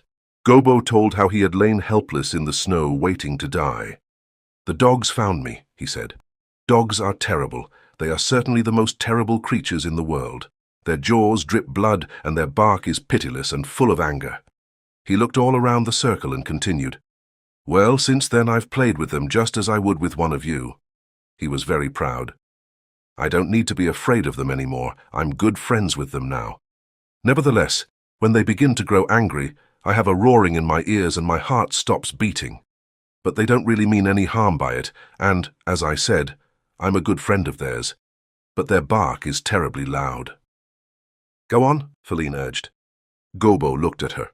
"Well," he said, "they would have torn me to pieces, but he came." Gobo paused. The others hardly breathed. "Yes," said Gobo, "he came. He called off the dogs, and they quieted down at once. He called them again, and they crouched motionless at his feet. Then he picked me up. I screamed, but he petted me. He held me in his arms, he didn't hurt me, and then he carried me away. Feline interrupted him. What does carry mean? She asked. Gobo began to explain it in great detail. It's very simple, Bambi broke in. Look at what the squirrel does when he takes a nut and carries it off. The squirrel tried to speak again. A cousin of mine, he began eagerly. But the others cried out at once. Be still, let Gobo go on. The squirrel had to keep quiet. He was desperate, and pressing his forepaws against his white chest, he tried to begin a conversation with the magpie. As I was saying, a cousin of mine, he began. But the magpie simply turned her back on him. Gobo told of wonders. Outside it will be cold and the storm is howling, but inside there's not a breath of wind, and it's as warm as in summertime, he said. Ah! Screamed the jay. The rain may be pouring outside so that everything is flooded, but not a drop of it gets inside and you keep dry. The pheasants craned their necks and twisted their heads. Everything outside may be snowed under, but inside I was warm, said Gobo. I was even hot. They gave me hay to eat and chestnuts, potatoes and turnips, whatever I wanted. Hay? They all cried at once, amazed, incredulous and excited. Sweet new-mown hay, Gobo repeated calmly, and gazed triumphantly around. The squirrel's voice cut in. A cousin of mine. Keep quiet, cried the others. Where does he get hay and all the rest of the things in winter? Asked Feline eagerly. He grows them, Gobo answered. He grows what he wants and keeps what he wants. Feline went on questioning him. Weren't you ever afraid, Gobo, when you were with him? She asked. Gobo smiled a very superior smile. No, dear Feline, he said. Not any more. I got to know that he wouldn't hurt me. Why should I have been afraid? You all think he's wicked. But he isn't wicked. If he loves anybody or if anybody serves him, he's good to him. Wonderfully good. Nobody in the world can be as kind as he can. While Gobo was talking that way, the old stag suddenly stepped noiselessly from the bushes. Gobo didn't notice him and went on talking, but the others saw the old stag and held their breath in awe. The old stag stood motionless, watching Gobo with deep and serious eyes. Gobo said, not only he but all his children loved me. His wife and all of them used to pet me and play with me. He broke off suddenly. He had seen the old stag. A silence followed. Then the old stag asked in his quiet, commanding voice, What kind of a band is that you have on your neck? Everybody looked at it and noticed for the first time the dark strip of braided horsehair around Gobo's neck. Gobo answered uneasily, That? Why, that's part of the halter I wore. It's his halter, and it's the greatest honor to wear his halter. He grew confused and stammered. Everyone was silent. The old stag looked at Gobo for a long time, piercingly and sadly. You poor thing, he said softly at last, and turned and was gone. In the astonished silence that followed, the squirrel began to chatter again. As I was saying, a cousin of mine stayed with him too. He caught him and shut him up. Oh, for the longest while, till one day my father... But nobody was listening to the squirrel. They were all walking away. Chapter 17. One day Morena appeared again. She was almost full-grown the winter that Gobo disappeared, but she had hardly ever been seen since, for she lived alone, going her own ways. She had stayed slender and looked quite young, but she was quiet and serious and gentler than any of the others. She had heard from the squirrel and the jay, the magpie and the thrushes and pheasants that Gobo had returned from his wonderful adventures. So she came back to see him. Gobo's mother was very proud and happy over her visit. Gobo's mother had grown rather proud of her good fortune. She was delighted to hear the whole forest talking about her son. She basked in his glory and wanted everybody to know that her Gobo was the cleverest, ablest, and best deer living. What do you think of him, Morena? She exclaimed. What do you think of our Gobo? She didn't wait for an answer but went on. Do you remember how old Netla said he wasn't worth much because he shivered a little in the cold? Do you remember how she prophesied that he'd be nothing but a care to me? Well, Morena answered, you've had plenty of worry over Gobo. That's all over with now, his mother exclaimed. She wondered how people could still remember such things. Oh, I'm sorry for poor old Netla. What a pity that she couldn't live to see what my Gobo's become. Yes, poor old Netla, said Morena softly. It's too bad about her. Gobo liked to hear his mother praise him that way. It pleased him. He stood around and basked as happily in her praises as in the sunshine.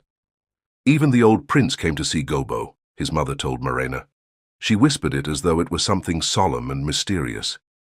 He never let anyone so much as get a glimpse of him before, but he came on account of Gobo.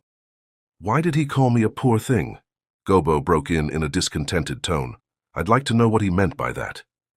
Don't think about it, his mother said to comfort him. He's old and queer. But at last Gobo meant to ease his mind. All day long it keeps running through my head, he said. Poor thing. I'm not a poor thing. I'm very lucky. I've seen more and been through more than all the rest of you put together. I've seen more of the world, and I know more about life than anyone in the forest. What do you think, Morena? Yes, she said. No one can deny that. From then on, Morena and Gobo were always together. Chapter 18. Bambi went to look for the old stag. He roamed around all night long. He wandered till the sun rose and dawn found him on unbeaten trails without Feline. He was still drawn to Feline at times. At times he loved her just as much as ever. Then he liked to roam about with her, to listen to her chatter, to browse with her on the meadow or at the edge of the thicket. But she no longer satisfied him completely.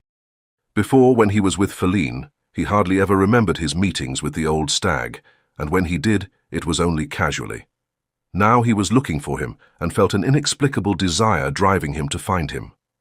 He only thought of Feline between whiles. He could always be with her if he wanted to. He did not much care to stay with the others. Gobo or Aunt Ina he avoided when he could. The words the old stag had let fall about Gobo kept ringing in Bambi's ears. They made a peculiarly deep impression on him. Gobo had affected him strangely from the very first day of his return. Bambi didn't know why, but there was something painful to him in Gobo's bearing. Bambi was ashamed of Gobo without knowing why. And he was afraid for him, again without knowing why. Whenever he was together with this harmless, vain, self-conscious and self-satisfied Gobo, the words kept running through his head. Poor thing. He couldn't get rid of them. But one dark night when Bambi had again delighted the screech owl by assuring him how badly he was frightened, it suddenly occurred to him to ask, "Do you happen to know where the old stag is now?" The screech owl answered in his cooing voice that he didn't have the least idea in the world. But Bambi perceived that he simply didn't want to tell. "No," he said. "I don't believe you. You're too clever. You know everything that's happening in the forest. You certainly must know where the old stag is hiding." The screech owl, who was all fluffed up, smoothed his feathers against his body and made himself small. "Of course I know," he cooed still more softly, "but I oughtn't to tell you, I really oughtn't." Bambi began to plead. "I won't give you away," he said. "How could I, when I respect you so much?" The owl became a lovely, soft grey-brown ball again and rolled his big cunning eyes a little, as he always did, when he felt in a good humour. "So you really do respect me?" he asked. "And why, pray?" Bambi did not hesitate. "Because you're so wise," he said sincerely, "and so good-natured and friendly besides, and because you're so clever at frightening people. It's so very clever to frighten people, so very, very clever. I wish I could do it. It would be a great help to me." The screech owl had sunk his bill into his downy breast and was happy. "Well," he said, "I know that the old stag would be glad to see you." "Do you really think so?" cried Bambi, while his heart began to beat faster for joy. "Yes, I'm sure of it," the owl answered. "He'd be glad to see you, and I think I can venture to tell you where he is now." He laid his feathers close to his body, and suddenly grew thin again. "Do you know the deep ditch? Where the willows stand?" Bambi nodded yes. "Do you know the young oak thicket? On the farther side?" "What do—" "No," Bambi confessed. "I've never been on the farther side." "Well, listen carefully then," the owl whispered. "There's an oak thicket on the far side. Go through that. Then there are bushes, hazel and silver poplar, thorn and shadbush. In the midst of them is an old uprooted beech. You'll have to hunt for it. It's not so easy to see it from your height as it is from the air. You'll find him under the trunk, but don't tell him I told you." "Under the trunk?" said Bambi. "Yes," the screech owl laughed. "There's a hollow in the ground there. The trunk lies right across it, and he sleeps under the trunk." "Thank you," said Bambi sincerely. I don't know if I can find it, but I'm very grateful anyhow." He ran quickly away. The screech owl flew noiselessly after him and began to hoot right beside him. "Oi, oi!" Bambi shrank together. "Did I frighten you?" asked the owl. "Yes," he stammered, and that time he told the truth. The owl cooed with satisfaction and said, "I only wanted to remind you again. Don't tell him I told you." "Of course not," Bambi assured him and ran on. When Bambi reached the ditch, the old stag rose before him out of the pitch-black night so noiselessly and suddenly that Bambi drew back in terror. "I'm no longer where you were." "Going to look for me," said the stag. Bambi was silent. "What is it you want?" asked the stag. "Nothing," Bambi stammered. "Nothing, excuse me, nothing at all." After a while the old stag spoke, and his voice sounded gentle. "This isn't the first time you've been looking for me," he said. He waited. Bambi did not answer. The old stag went on. "Yesterday you passed close by me twice and again this morning. Very close." "Why?" said Bambi, gathering courage. "Why did you say that about Gobo? Do you think that I was wrong?" "No," cried Bambi sorrowfully. "No, I feel that you were right." The old stag gave a barely perceptible nod, and his eyes rested on Bambi more kindly than ever before. "But why?" Bambi said. "I don't understand it." "It's enough that you feel it. You will understand it later," the old stag said. "Goodbye." Chapter 19. Everybody soon saw that Gobo had habits which seemed strange and suspicious to the rest of them. He slept at night when the others were awake. But in the daytime, when the rest of them were looking for places to sleep in, he was wide awake and went walking. When he felt like it, he would even go out of the thicket without any hesitation and stand with perfect peace of mind in the bright sunshine on the meadow. Bambi found it impossible to keep silent any longer. "Don't you ever think of the danger?" he asked. "No," Gobo said simply. "There isn't any for me." "You forget, my dear Bambi," Gobo's mother broke in. "You forget that he's a friend of Gobo's. Gobo can take chances that the rest of you cannot take." She was very proud.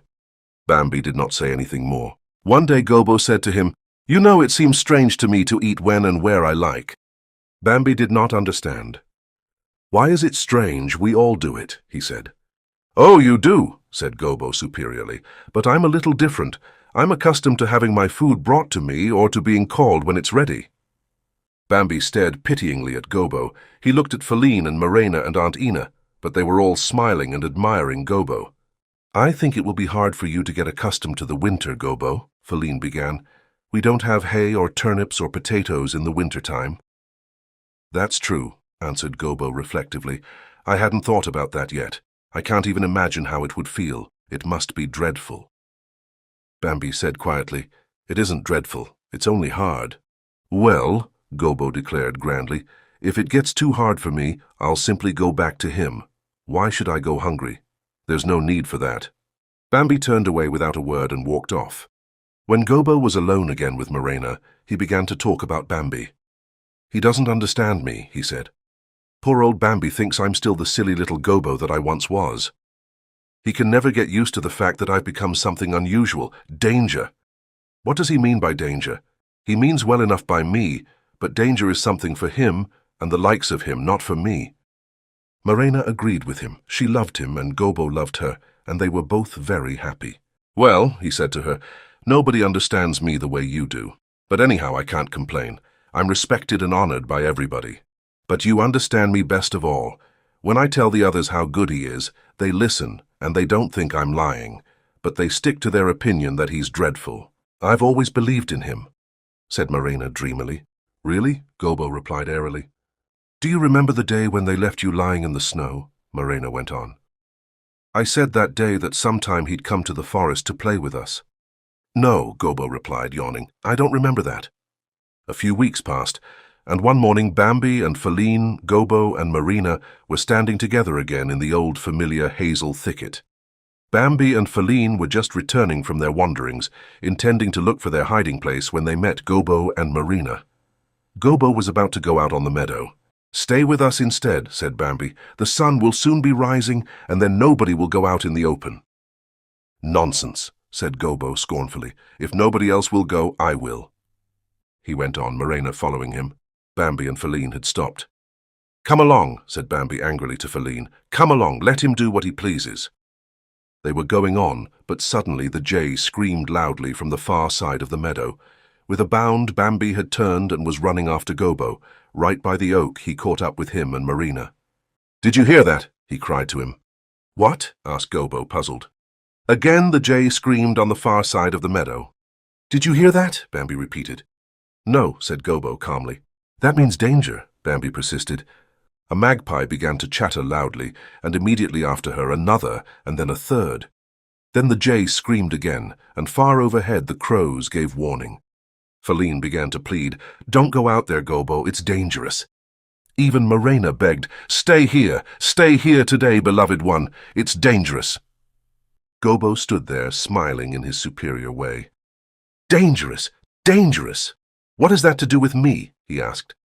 His pressing need gave Bambi an idea. "At least let Marina go first," he said, "so we can find out."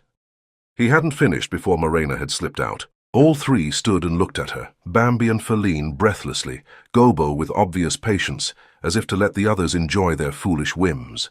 They saw how Marina walked across the meadow step by step, with hesitant feet, her head up. She peered and snuffed in all directions.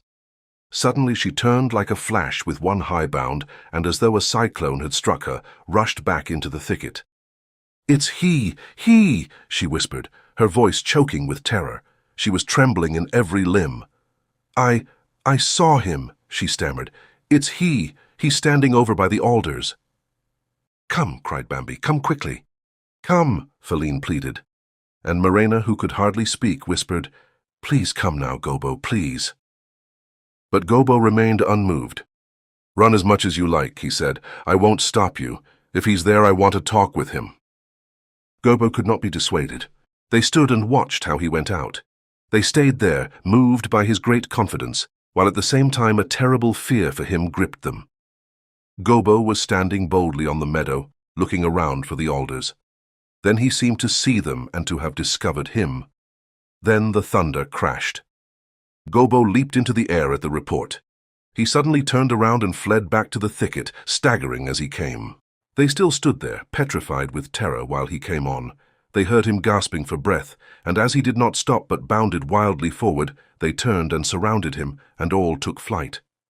But poor Gobbo dropped to the ground. Marina stopped close to him, Bambi and Feline a little farther off, ready to flee. Gobbo lay with his bloody entrails oozing from his torn flank. He lifted his head with a feeble, twisting motion. "Marina," he said with an effort. "Marina." He did not recognize her. His voice failed. There was a loud, careless rustling in the bushes by the meadow. Marina bent her head towards Gobbo. "He's coming," she whispered frantically. "Gobbo, he's coming. Can't you get up and come with me?" Gobbo lifted his head again feebly with a writhing motion, beat convulsively with his hoofs, and then lay still. With a crackling, snapping, and rustling, he parted the bushes and stepped out. Marina saw him from quite near. She slunk slowly back, disappearing through the nearest bushes, and hastened to Bambi and Feline. She looked back once again and saw how he was bending over and seizing the wounded deer. Then they heard Gobbo's wailing death shriek.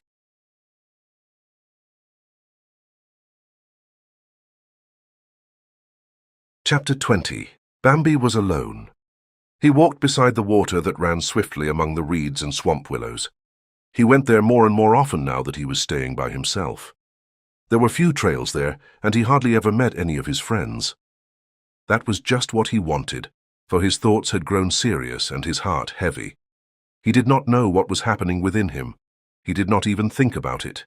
He merely recalled things aimlessly, and his whole life seemed to have become darker. He used to stand for hours on the bank.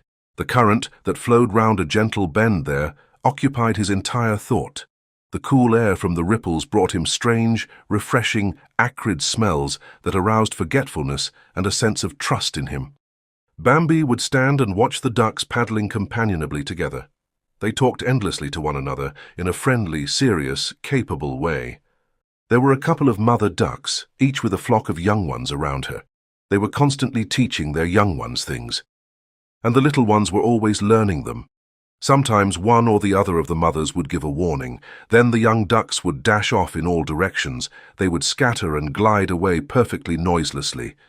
Bambi saw how the smallest ones, who could not fly yet, would paddle among the thick rushes without moving a stem that might betray them by swaying.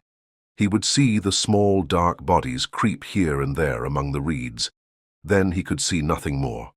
Later, one of the mothers would give a short call, and in a flash they would all flock around her again. In an instant, they would reassemble their flotilla and go on cruising quietly about as before. Bambi marveled anew at it each time. It was a constant source of wonder to him. After one such alarm, Bambi asked one of the mothers, "What was it? I was looking closely and I didn't see anything." "It was nothing at all," answered the duck. Another time, one of the children gave the signal, turning like a flash and staring through the reeds. Presently, he came out on the bank where Bambi was standing. "There wasn't anything," the young one replied, shaking its tail feathers in a grown-up way and carefully putting the tips of its wings in place. Then it paddled through the water again. Nevertheless, Bambi had faith in the ducks. He came to the conclusion that they were more watchful than he, that they heard and saw things more quickly. When he stood watching them, that ceaseless tension that he felt within himself at other times relaxed a little. He liked to talk with the ducks, too. They didn't talk the nonsense that he so often heard from the others. They talked about the broad skies and the wind, and about distant fields where they feasted on choice tidbits. From time to time, Bambi saw something that looked like a fiery streak in the air beside the brook. "Srrrri!" the hummingbird would cry softly, darting past like a tiny whirring speck. There was a gleam of green, a glow of red, as he flashed by and was gone. Bambi was thrilled and wanted to see the bright stranger near to. He called to him. "Don't bother calling him," the sedge hen said to Bambi from among the reed clumps. "Don't bother calling. He'll never answer you." "Where are you?" asked Bambi, peering among the reeds. But the sedge hen only laughed loudly from an entirely different place. "Here I am. That cranky creature you just called to won't talk to anyone. It's useless to call him." "He's so handsome," said Bambi. "But bad," the sedge hen retorted from still another place. "What makes you think him bad?" Bambi inquired. The sedge hen answered from an altogether different place. "He doesn't care for anything or anybody. Let anything happen that wants to, he won't speak to anybody and never thanked anybody for speaking to him. He never gives anybody warning when there's danger. He's never said a word to a living soul." "The poor," said Bambi. The sedge hen went on talking, and her cheery, piping voice sounded from the far side again. "He probably thinks that people are jealous of his silly markings and doesn't want them to get too good a look at him." "Certain other people don't let you get a good look at them either," said Bambi. In a twinkling, the sedge hen was standing in front of him.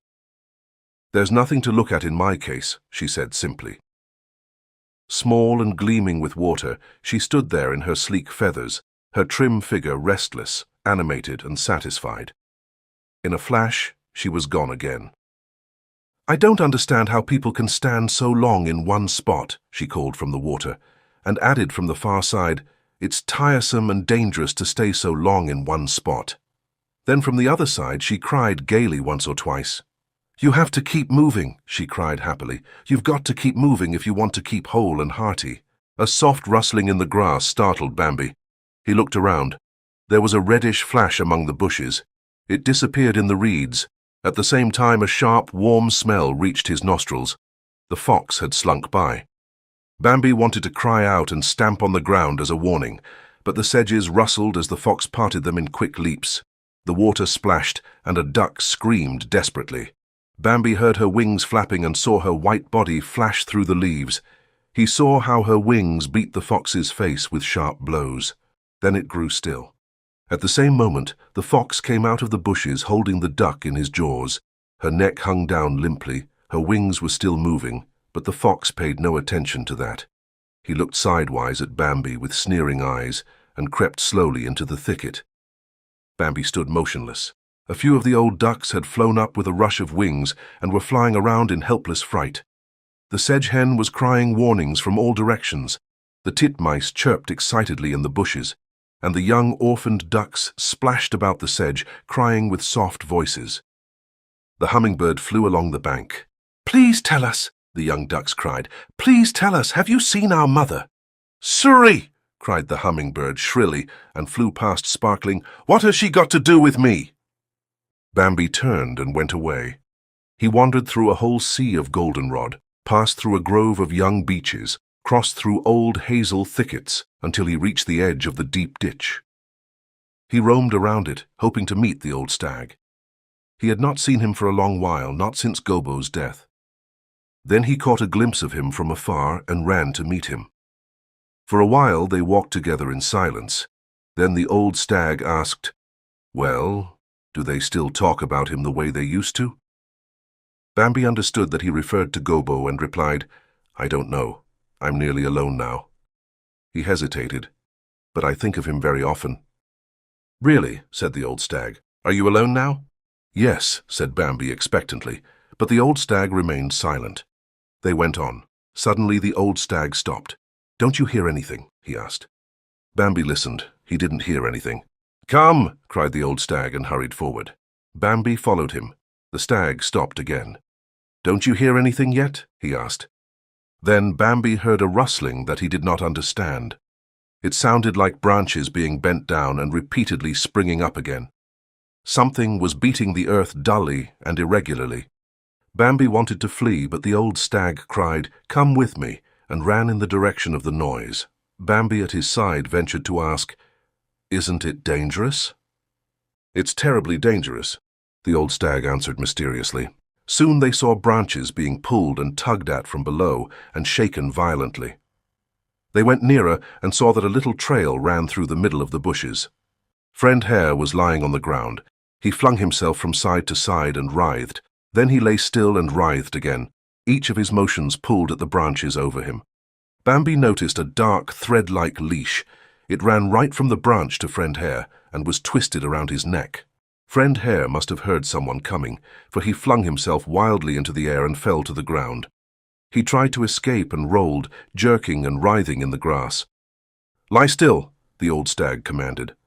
Then sympathetically, with a gentle voice that went to Bambi's heart, he repeated in his ear, "Be easy, Friend Hare. It's I. Don't move now. Lie perfectly still." The hare lay motionless, flat on the ground. His throttled breath rattled softly in his throat. The old stag took the branch between his teeth and twisted it. He bent down. Then he walked around, putting his weight cunningly against it. He held it to the earth with his hoof and snapped it with a single blow of his antlers. Then he nodded encouragingly to the hare. "Lie still," he said, "even if I hurt you." Holding his head on one side, he laid one prong of his antlers close to the hare's neck and pressed into the fur behind his ear. He made an effort and nodded. The hare began to writhe. The old stag immediately drew back. "Lie still," he commanded. "It's a question of life and death for you." He began over again. The hare lay still, gasping. Bambi stood close by, speechless with amazement. One of the old stag's antlers, pressing against the hare's fur, had slipped under the noose. The old stag was almost kneeling and twisted his head as though he were charging. He drove his antlers deeper and deeper under the noose, which gave at last and began to loosen. The hare could breathe again, and his terror and pain burst from him instantly. "Eh, eh, eh!" he cried bitterly. The old stag stopped. "Keep quiet!" he cried, reproaching him gently. "Keep quiet!" His mouth was close to the hare's shoulder. His antlers lay with a prong between the spoon-like ears. It looked as if he had spitted the hare. "How can you be so stupid as to cry at this time?" he grumbled gently. "Do you want the fox to come, do you? I thought not. Keep quiet then." He continued to work away, slowly exerting all his strength. Suddenly the noose broke with a loud snap. The hare slipped out and was free, without realizing it for a moment. He took a step and sat down again, dazed. Then he hopped away, slowly and timidly at first, then faster and faster. Presently he was running with wild leaps. Bambi looked after him. "Without so much as a thank you," he exclaimed in surprise. "He's still terrified," said the old stag. The noose lay on the ground. Bambi touched it gently. It creaked, terrifying Bambi. That was a sound such as he had never heard in the woods. "He?" asked Bambi softly. The old stag nodded. They walked on together in silence. "Take care when you're going along a trail," said the old stag. "Test all the branches, prod them on all sides of you with your antlers. And turn back at once if you hear that creak, and when you've shed your antlers, be doubly cautious. I never use trails anymore." Bambi sank into troubled thought. "He isn't here," he whispered to himself in profound astonishment. "No, he's not in the forest now," the old stag answered. "And yet he is here," said Bambi, shaking his head. The old stag went on, and his voice was full of bitterness. "How did your Gobo put it? Didn't Gobo tell you he is all-powerful and all-good?" "He was good to Gobo," Bambi whispered. The old stag stopped. "Do you believe that, Bambi?" he asked sadly. For the first time he had called Bambi by his name. "I don't know," cried Bambi, hurt. "I don't understand it." The old stag said slowly, "We must learn to live and be cautious." Chapter 21. One morning Bambi came to grief. The pale grey dawn was just creeping through the forest. A milky white mist was rising from the meadow, and the stillness that precedes the coming of light was everywhere. The crows were not awake yet, nor the magpies. The jays were asleep. Bambi had met Feline the night before. She looked sadly at him and was very shy.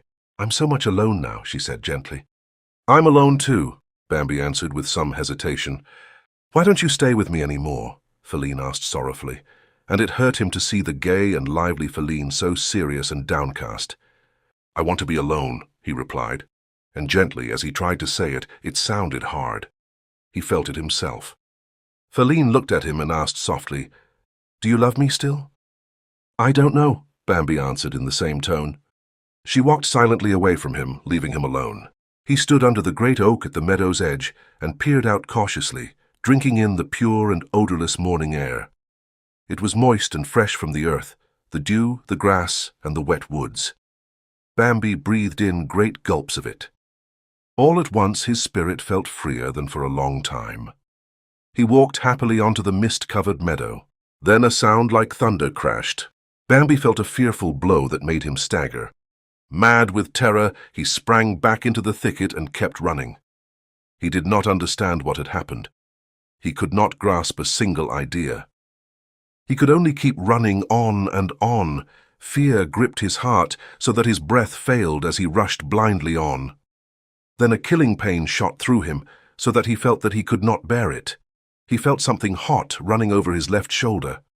It was like a thin, burning thread coming from where the pain shot through him. Bambi had to stop running. He was forced to walk slower. Then he saw that he was limping. He sank down. It was comfortable just to lie there and rest. "Up, Bambi, get up!" The old stag was standing beside him and nudging his shoulder gently. Bambi wanted to answer, "I can't," but the old stag repeated, "Up! Up!" And there was such compulsion in his voice and such tenderness that Bambi kept silent. Even the pain that shot through him stopped for a minute. Then the old stag said hurriedly and anxiously, "Get up! You must get away, my son." My son! The words seemed to have escaped him. In a flash, Bambi was on his feet. "Good," said the old stag, breathing deeply and speaking emphatically. "Come with me now and keep close beside me." He walked swiftly ahead. Bambi followed him, but he felt a burning desire to let himself drop to the ground, to lie still and rest. The old stag seemed to guess it and talked to him without stopping. "Now you'll have to bear every pain. You can't think of lying down now. You mustn't think of it even for a moment. That's enough to tire you in itself. You must save yourself. Do you understand me, Bambi? Save yourself, or else you are lost.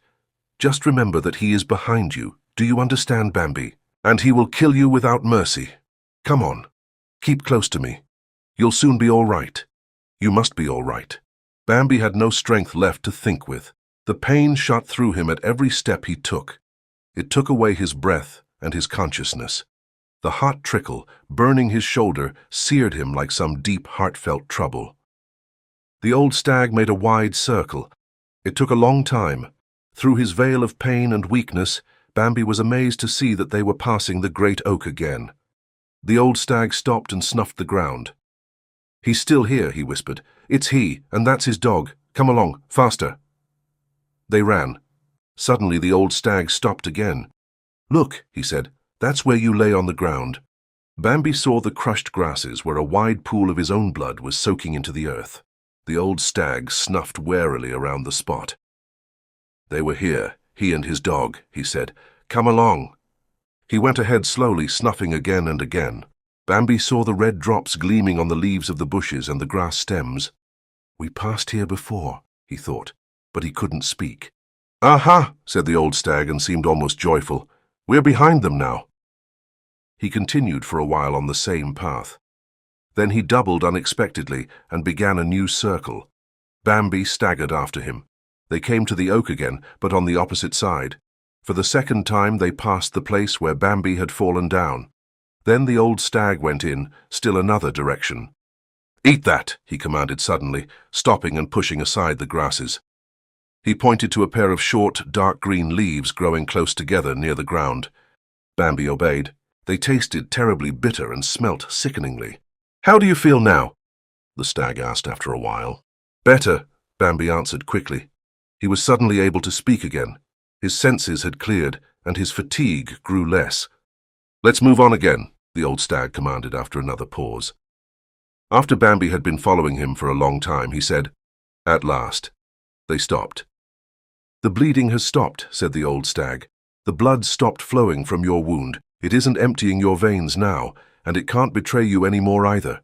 It can't show him and his dog where to find you and kill you." The old stag looked worried and tired, but his voice sounded joyful. "Come along," he went on. "Now you can rest." They reached a wide ditch, which Bambi had never crossed. The old stag climbed down and Bambi tried to follow him, but it cost him a great effort to climb the steep slope on the farther side. The pain began to shoot violently through him again. He stumbled, regained his feet and stumbled again, breathing hard. "I can't help you," said the old stag. "You'll have to get up yourself." Bambi reached the top. He felt the hot trickle on his shoulder again. He felt his strength ebbing for the second time. "You're bleeding again," said the old stag. "I thought you would. But it's only a little," he added in a whisper. "And it doesn't make any difference now." They walked very slowly through a grove of lofty beeches. The ground was soft and level. They walked easily on it. Bambi felt a longing to lie down there, to stretch out and never move his limbs again. He couldn't go any further. His head ached. There was a humming in his ears. His nerves were quivering and fever began to rack him. There was a darkness before his eyes. He felt nothing but a desire for rest and a detached amazement at finding his life so changed and shattered. He remembered how he had walked whole and uninjured through the woods that morning. It was barely an hour ago, and it seemed to him like some memory out of a distant, long-vanished past. They passed through a scrub oak and dogwood thicket. A huge hollow beech trunk, thickly entangled with the bushes, lay right in front of them, barring the way. "Here we are," Bambi heard the old stag saying. He walked along the beech trunk, and Bambi walked beside him. He nearly fell into a hollow that lay in front of him. "Here it is," said the old stag at the moment. "You can lie down here." Bambi sank down and did not move again. The hollow was still deeper under the beech trunk and formed a little chamber. The bushes closed thickly across the top so that whoever was within lay hidden. "You'll be safe here," said the old stag. Days passed. Bambi lay on the warm earth with the mouldering bark of the fallen tree above him. He felt his pain intensify and then grow less and less until it died away more and more gently. Sometimes he would creep out and stand swaying weakly on his unsteady legs. He would take a few steps to look for food. He ate plants now that he had never noticed before. Now they appealed to his taste and attracted him by their strange, enticing, acrid smell. Everything that he had disdained before and would spit out if it got accidentally into his mouth seemed appetizing to him. He still disliked many of the little leaves and short, coarse shoots, but he ate them anyway, as though he were compelled to, and his wound healed faster. He felt his strength returning. He was cured, but he didn't leave the hollow yet. He walked around a little at night, but lay quietly on his bed by day. Not until the fever had entirely left his body did Bambi begin to think over all that had happened to him. Then a great terror awoke in him, and a profound tremor passed through his heart. He could not shake himself free of it. He could not get up and run about as before. He lay still and troubled. He felt terrified, ashamed, amazed and troubled by turns. Sometimes he was full of despair, at others of joy. The old stag was always with him. At first he stayed day and night at Bambi's side. Then he left him alone at times, especially when he saw Bambi deep in thought. But he always kept close at hand. One night there was thunder and lightning and a downpour of rain, although the sky was clear and the setting sun was streaming down. The blackbirds sang loudly in all the neighboring treetops, the finches warbled, the titmice chirped in the bushes. Among the grasses or from under the bushes, the metallic, throaty cackling of the pheasants sounded at intervals. The woodpecker laughed exultantly, and the doves cooed their fervid love. Bambi crept out of the hollow. Life was beautiful. The old stag was standing there as though he expected Bambi. They sauntered on together, but Bambi did not return to the hollow or the old stag again. Chapter 22. One night when the air was whispering with the autumnal fall of leaves, the screech owl shrieked piercingly among the branches. Then he waited. But Bambi had spied him already through the thinning leaves and stopped. The screech owl flew nearer and shrieked louder. Then he waited again, but Bambi did not say anything. Then the owl could restrain himself no longer. "Aren't you frightened?" he asked, displeased. "Well," Bambi replied, "a little." "Is that so?" the screech owl cooed in an offended tone. "Only a little. You used to get terribly frightened. It was really a pleasure to see how frightened you'd get. But for some reason or other, you're only a little frightened now." He grew angrier and repeated, "Only a little." The screech owl was getting old, and that was why he was so much vainer and so much more sensitive than before. Bambi wanted to answer, "I wasn't ever frightened before either," but he decided to keep that to himself. He was sorry to see the good old screech owl sitting there so angry. He tried to soothe him. "Maybe it's because I thought of you right away," he said. "What?" said the screech owl, becoming happy again. "You really did think of me?"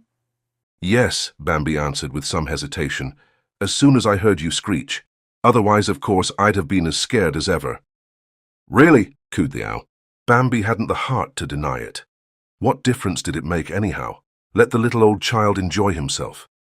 "I really did," he assured him, and went on. "I'm so happy, for a thrill goes through me when I hear you so suddenly." The screech owl fluffed up his feathers into a soft, brownish-grey, downy ball. He was happy. "It's nice of you to think of me," he cooed tenderly. "Very nice. We haven't seen each other for a long time." "A very long time," said Bambi. "You don't use the old trails anymore, do you?" the screech owl inquired. "No," said Bambi slowly. "I don't use the old trails anymore." "I'm also seeing more of the world than I used to," the screech owl observed boastfully. He didn't mention that he had been driven from his old hereditary haunts by a pitiless younger rival. "You can't stay forever in the same spot," he added. Then he waited for an answer. But Bambi had gone away. By now he understood almost as well as the old stag how to disappear suddenly and noiselessly. The screech owl was provoked. "It's a shame," he cooed to himself. He shook his feathers, sank his bill deep into his breast, and silently philosophized. "You should never imagine you can be friends with great folks. They can be as nice as pie, but when the time comes, they haven't a thought for you, and you're left sitting stupidly by yourself, as I'm sitting here now." Suddenly he dropped to the earth like a stone. He had spied a mouse. It squeaked once in his talons. He tore it to pieces, for he was furious. He crammed the little morsel faster than usual. Then he flew off. "What do all your great folks mean to me?" he asked. "Not a thing." He began to screech so piercingly and ceaselessly that a pair of wood doves whom he passed awoke and fled from their roost with loud wing beats. The storm swept the woods for several days and tore the last leaves from the branches. Then the trees stood stripped. Bambi was wandering homewards in the grey dawn in order to sleep in the hollow with the old stag. A shrill voice called him once or twice in quick succession. He stopped. Then the squirrel scampered down from the branches in a twinkling and sat on the ground in front of him. "Is it really you?" he shrilled, surprised and delighted. "I recognized you the minute you passed me, but I couldn't believe—" "Where did you come from?" asked Bambi. The merry little face in front of him grew quite troubled. "The oak is gone," he began plaintively. "My beautiful old oak. Do you remember it? It was awful. He chopped it down." Bambi hung his head sadly. His very soul felt sorry for the wonderful old tree. As soon as it happened, the squirrel related, everybody who lived in the tree fled and watched how he bit through the trunk with a gigantic flashing tooth. The tree groaned aloud when it was wounded. It kept on groaning and the tooth kept gnawing. It was dreadful to hear it. Then the poor beautiful tree fell out on the meadow. Everybody cried. Bambi was silent. "Yes," sighed the squirrel, "he can do anything. He's all-powerful." He gazed at Bambi out of his big eyes and pointed his ears. But Bambi kept silent. "Then we were all homeless," the squirrel went on. "I don't even know where the others scattered to. I came here, but I won't find another tree like that in a hurry." "The old oak," said Bambi to himself. "I knew it from the time I was a child." "Oh well," said the squirrel. "But to think it's really you," he went on delightedly. "Everybody said you must be dead long ago. Of course there were some people now and then who said you were still alive. Once in a while someone said he had seen you, but nobody could find out anything definite. And so I thought it was only gossip." The squirrel gazed at him inquisitively. "Since you didn't come back anymore." Bambi could see how curious he was and how he was fishing for an answer. Bambi kept silent. But a gentle, anxious curiosity was stirring in him too. He wanted to ask about Feline, about Aunt Ina, and Ronno and Carus, about all his childhood companions. But he kept silent. The squirrel still sat in front of him, studying him. "What antlers!" he cried admiringly. "What antlers! Nobody in the whole forest, except the old prince, has antlers like that." Once Bambi would have felt elated and flattered by such praise, but he only said, "Maybe." The squirrel nodded quickly with his head. "Really?" he said, surprised. "You're beginning to get grey." Bambi wandered on. The squirrel perceived that the conversation was over and sprang through the bushes. "Good day," he shouted down. "Goodbye. I'm very glad I met you. If I see any of your acquaintances, I'll tell them you're still alive. They'll all be glad." Bambi heard him and again felt that gentle stirring in his heart. But he said nothing. When he was still a child, the old stag had taught him that you must live alone. Then and afterwards, the old stag had revealed much wisdom and many secrets to him. But of all his teachings, this had been the most important. You must live alone if you wanted to preserve yourself, if you understood existence, if you wanted to attain wisdom, you had to live alone. "But," Bambi had once objected, "we two are always together now." "Not for very much longer," the old stag had answered quickly. "That was a few weeks ago." Now it occurred to Bambi again, and he suddenly remembered how even the old stag's very first words to him had been about singleness. That day when Bambi was still a child calling for his mother, the old stag had come to him and asked him, "Can't you stay by yourself?" Bambi wandered on. Chapter 23. The forest was again under snow, lying silent beneath its deep white mantle. Only the crow's calls could be heard. Now and then came a magpie's noisy chattering. The soft twittering of the titmice sounded timidly. Then the frost hardened and everything grew still. The air began to hum with the cold.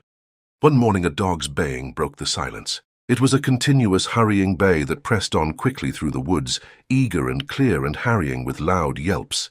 Bambi raised his head in the hollow under the fallen tree and looked at the old stag who was lying beside him.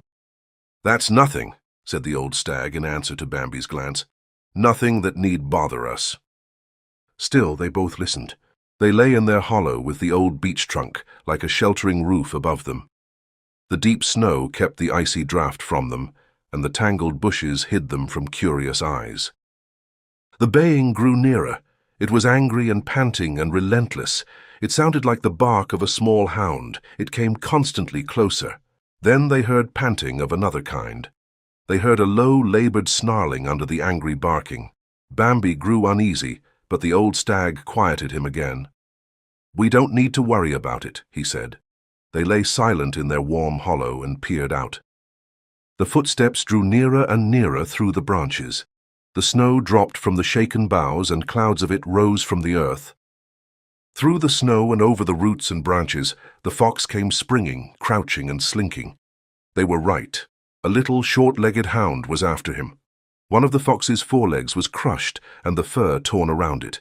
He held his shattered paw in front of him, and blood poured from his wound. He was gasping for breath. His eyes were staring with terror and exertion. He was beside himself with rage and fear. He was desperate and exhausted. Once in a while he would face around and snarl so that the dog was startled and would fall back a few steps. Presently the fox sat down on his haunches. He could go no farther. Raising his mangled forepaw pitifully, with his jaws open and his lips drawn back, he snarled at the dog. But the dog was never silent for a minute. His high, rasping bark only grew fuller and deeper. "Here!" he yapped. "Here he is! Here! Here! Here!" He was not abusing the fox. He was not even speaking to him, but was urging on someone who was still far behind. Bambi knew as well as the old. Stag did that. It was he the dog was calling. The fox knew it too. The blood was streaming down from him and fell from his breast into the snow, making a fiery red spot on the icy white surface, and steaming slowly. A weakness overcame the fox. His crushed foot sank down helpless, but a burning pain shot through it when it touched the cold snow. He lifted it again with an effort and held it quivering in front of him. "Let me go," said the fox, beginning to speak. "Let me go." He spoke softly and beseechingly. He was quite weak and despondent. "No, no, no!" the dog howled. The fox pleaded still more insistently. "We're relations," he pleaded. "We're brothers almost. Let me go home. Let me die with my family at least. We're brothers almost, you and I." "No, no, no!" the dog raged. Then the fox rose so that he was sitting perfectly erect. He dropped his handsome pointed muzzle on his bleeding breast, raised his eyes, and looked the dog straight in the face. In a completely altered voice, restrained and embittered, he growled, "Aren't you ashamed, you traitor?" "No, no, no!" yelped the dog. But the fox went on, "You turncoat, you renegade." His maimed body was taut with contempt and hatred. "You spy," he hissed. "You blackguard. You track us where he could never find us.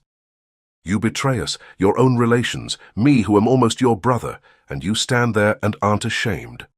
Instantly, many other voices sounded, loudly round about. "Traitor!" cried the magpie from the tree. "Spy!" shrieked the jay. "Blackguard!" the weasel hissed. "Renegade!" snarled the ferret. From every tree and bush came chirpings, peepings, shrill cries, while overhead the crows cawed, "Spy! Spy!" Everyone had rushed up, and from the trees or from safe hiding places on the ground they watched the contest. The fury that had burst from the fox released an embittered anger in them all, and the blood spilt on the snow that steamed before their eyes maddened them and made them forget all caution. The dog stared around him. "Who are you?" he yelped. "What do you want? What do you know about it? What are you talking about? Everything belongs to him, just as I do. But I love him. I worship him. I serve him. Do you think you can oppose him, poor creatures like you? He's all-powerful. He's above all of you. Everything we have comes from him. Everything that lives or grows comes from him." The dog was quivering with exultation. "Traitor!" cried the squirrel shrilly. "Yes, traitor," hissed the fox. "Nobody is a traitor but you, only you." The dog was dancing about in a frenzy of devotion. "Only me," he cried. "You lie. Aren't there many, many others on his side? The horse, the cow, the sheep, the chickens, many, many of you and your kind are on his side and worship him and serve him." "They're rabble!" snarled the fox, full of a boundless contempt. Then the dog could contain himself no longer and sprang at the fox's throat. Growling, spitting, and yelping, they rolled in the snow, a writhing, savagely snapping mass from which fur flew. The snow rose in clouds and was spattered with fine drops of blood. At last the fox could not fight any more. In a few seconds he was lying on his back, his white belly uppermost. He twitched and stiffened and died. The dog shook him a few times, then let him fall on the trampled snow. He stood beside him, his legs planted, calling in a deep, loud voice, "Here! Here! He's here!" The others were horror-struck and fled in all directions. "Dreadful," said Bambi softly to the old stag in the hollow. "The most dreadful part of all," the old stag answered, "is that the dogs believe what the hound just said. They believe it, they pass their lives in fear, they hate him and themselves, and yet they die for his sake." Channel 24. The cold broke, and there was a warm spell in the middle of the winter. The earth drank great draughts of the melting snows so that wide stretches of soil were everywhere visible. The blackbirds were not singing yet, but when they flew from the ground where they were hunting worms, or when they fluttered from tree to tree, they uttered a long-drawn, joyous whistle that was almost a song. The woodpecker began to chatter now and then. Magpies and crows grew more talkative.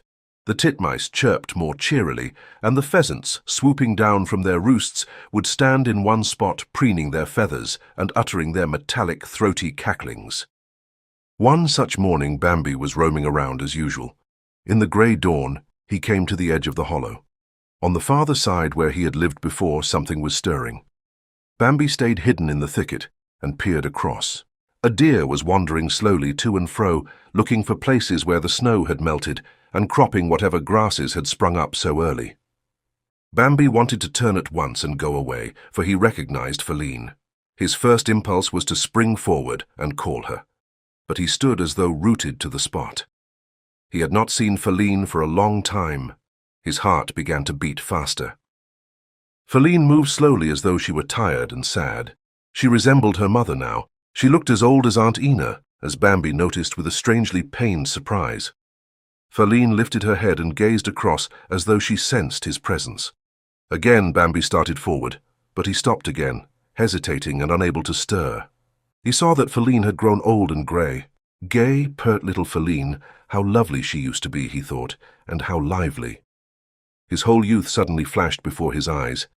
The meadow, the trails where he walked with his mother, the happy games with Gobo and Faline, the nice grasshoppers and butterflies, the fight with Carus and Ronno when he had won Feline for his own.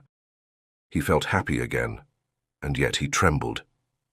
Feline wandered on, her head drooped to the ground, walking slowly, sadly and wearily away. At that moment Bambi loved her with an overpowering, tender melancholy. He wanted to rush through the hollow that separated him from the others. He wanted to overtake her, to talk with her, to talk to her about their youth and about everything that had happened. He gazed after her as she went off, passing under the bare branches till finally she was lost to sight. He stood there a long time staring after her. Then there was a crash like thunder. Bambi shrank together. It came from where he was standing, not even from a little way off, but right beside him. Then there was a second thunderclap, and right after that another. Bambi leaped a little farther into the thicket, then stopped and listened. Everything was still. He glided stealthily homewards. The old stag was there before him. He had not lain down yet, but was standing beside the fallen beech trunk expectantly.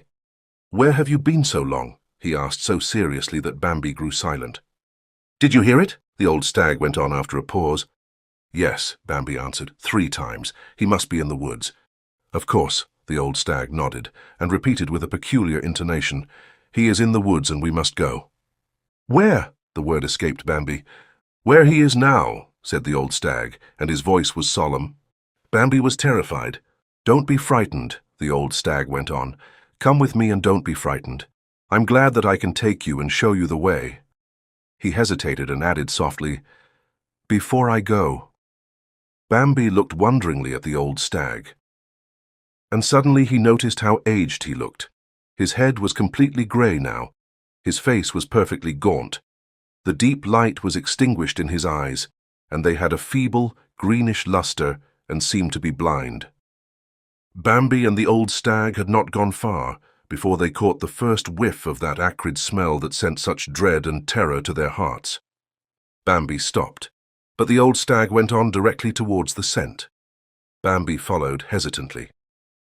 The terrifying scent grew stronger and stronger, but the old stag kept on without stopping. The idea of flight sprang up in Bambi's mind and tugged at his heart. It seethed through his mind and body and nearly swept him away, but he kept a firm grip on himself and stayed close behind the old stag. Then the horrible scent grew so strong that it drowned out everything else, and it was hardly possible to breathe. "Here he is," said the old stag, moving to one side. Through the bare branches, Bambi saw him lying on the trampled snow a few steps away. An irresistible burst of terror swept over Bambi, and with a sudden bound, he started to give in to his impulse to flee. "Halt!" he heard the old stag calling. Bambi looked around and saw the stag standing calmly where he was lying on the ground. Bambi was amazed and, moved by a sense of obedience, a boundless curiosity and quivering expectancy, he went closer. "Come near," said the old stag. "Don't be afraid." He was lying with his pale, naked face turned upwards, his hat a little to one side on the snow. Bambi, who did not know anything about hats, thought his horrible head was split in two. The poacher's shirt, open at the neck, was pierced where a wound gaped like a small red mouth. Blood was oozing out slowly. Blood was drying on his hair and around his nose. A big pool of it lay on the snow which was melting from the warmth. "We can stand right beside him," the old stag began softly, "and it isn't dangerous." Bambi looked down at the prostrate form, whose limbs and skin seemed so mysterious and terrible to him. He gazed at the dead eyes that stared up sightlessly at him. Bambi couldn't understand it all. "Bambi," the old stag went on, "do you remember what Gobo said and what the dog said? What they all think, do you remember?" Bambi could not answer. "Do you see, Bambi?" the old stag went on. "Do you see how he's lying there dead like one of us? Listen, Bambi. He isn't all powerful as they say. Everything that lives and grows doesn't come from him. He isn't above us. He's just the same as we are. He has the same fears, the same needs, and suffers in the same way. He can be killed like us, and then he lies helpless on the ground like all the rest of us, as you see him now." There was a silence. "Do you understand me, Bambi?" asked the old stag. "I think so," Bambi said in a whisper. "Then speak," the old stag commanded. Bambi was inspired and said, trembling, "There is another who is over us all, over us and over him." "Now I can go," said the old stag.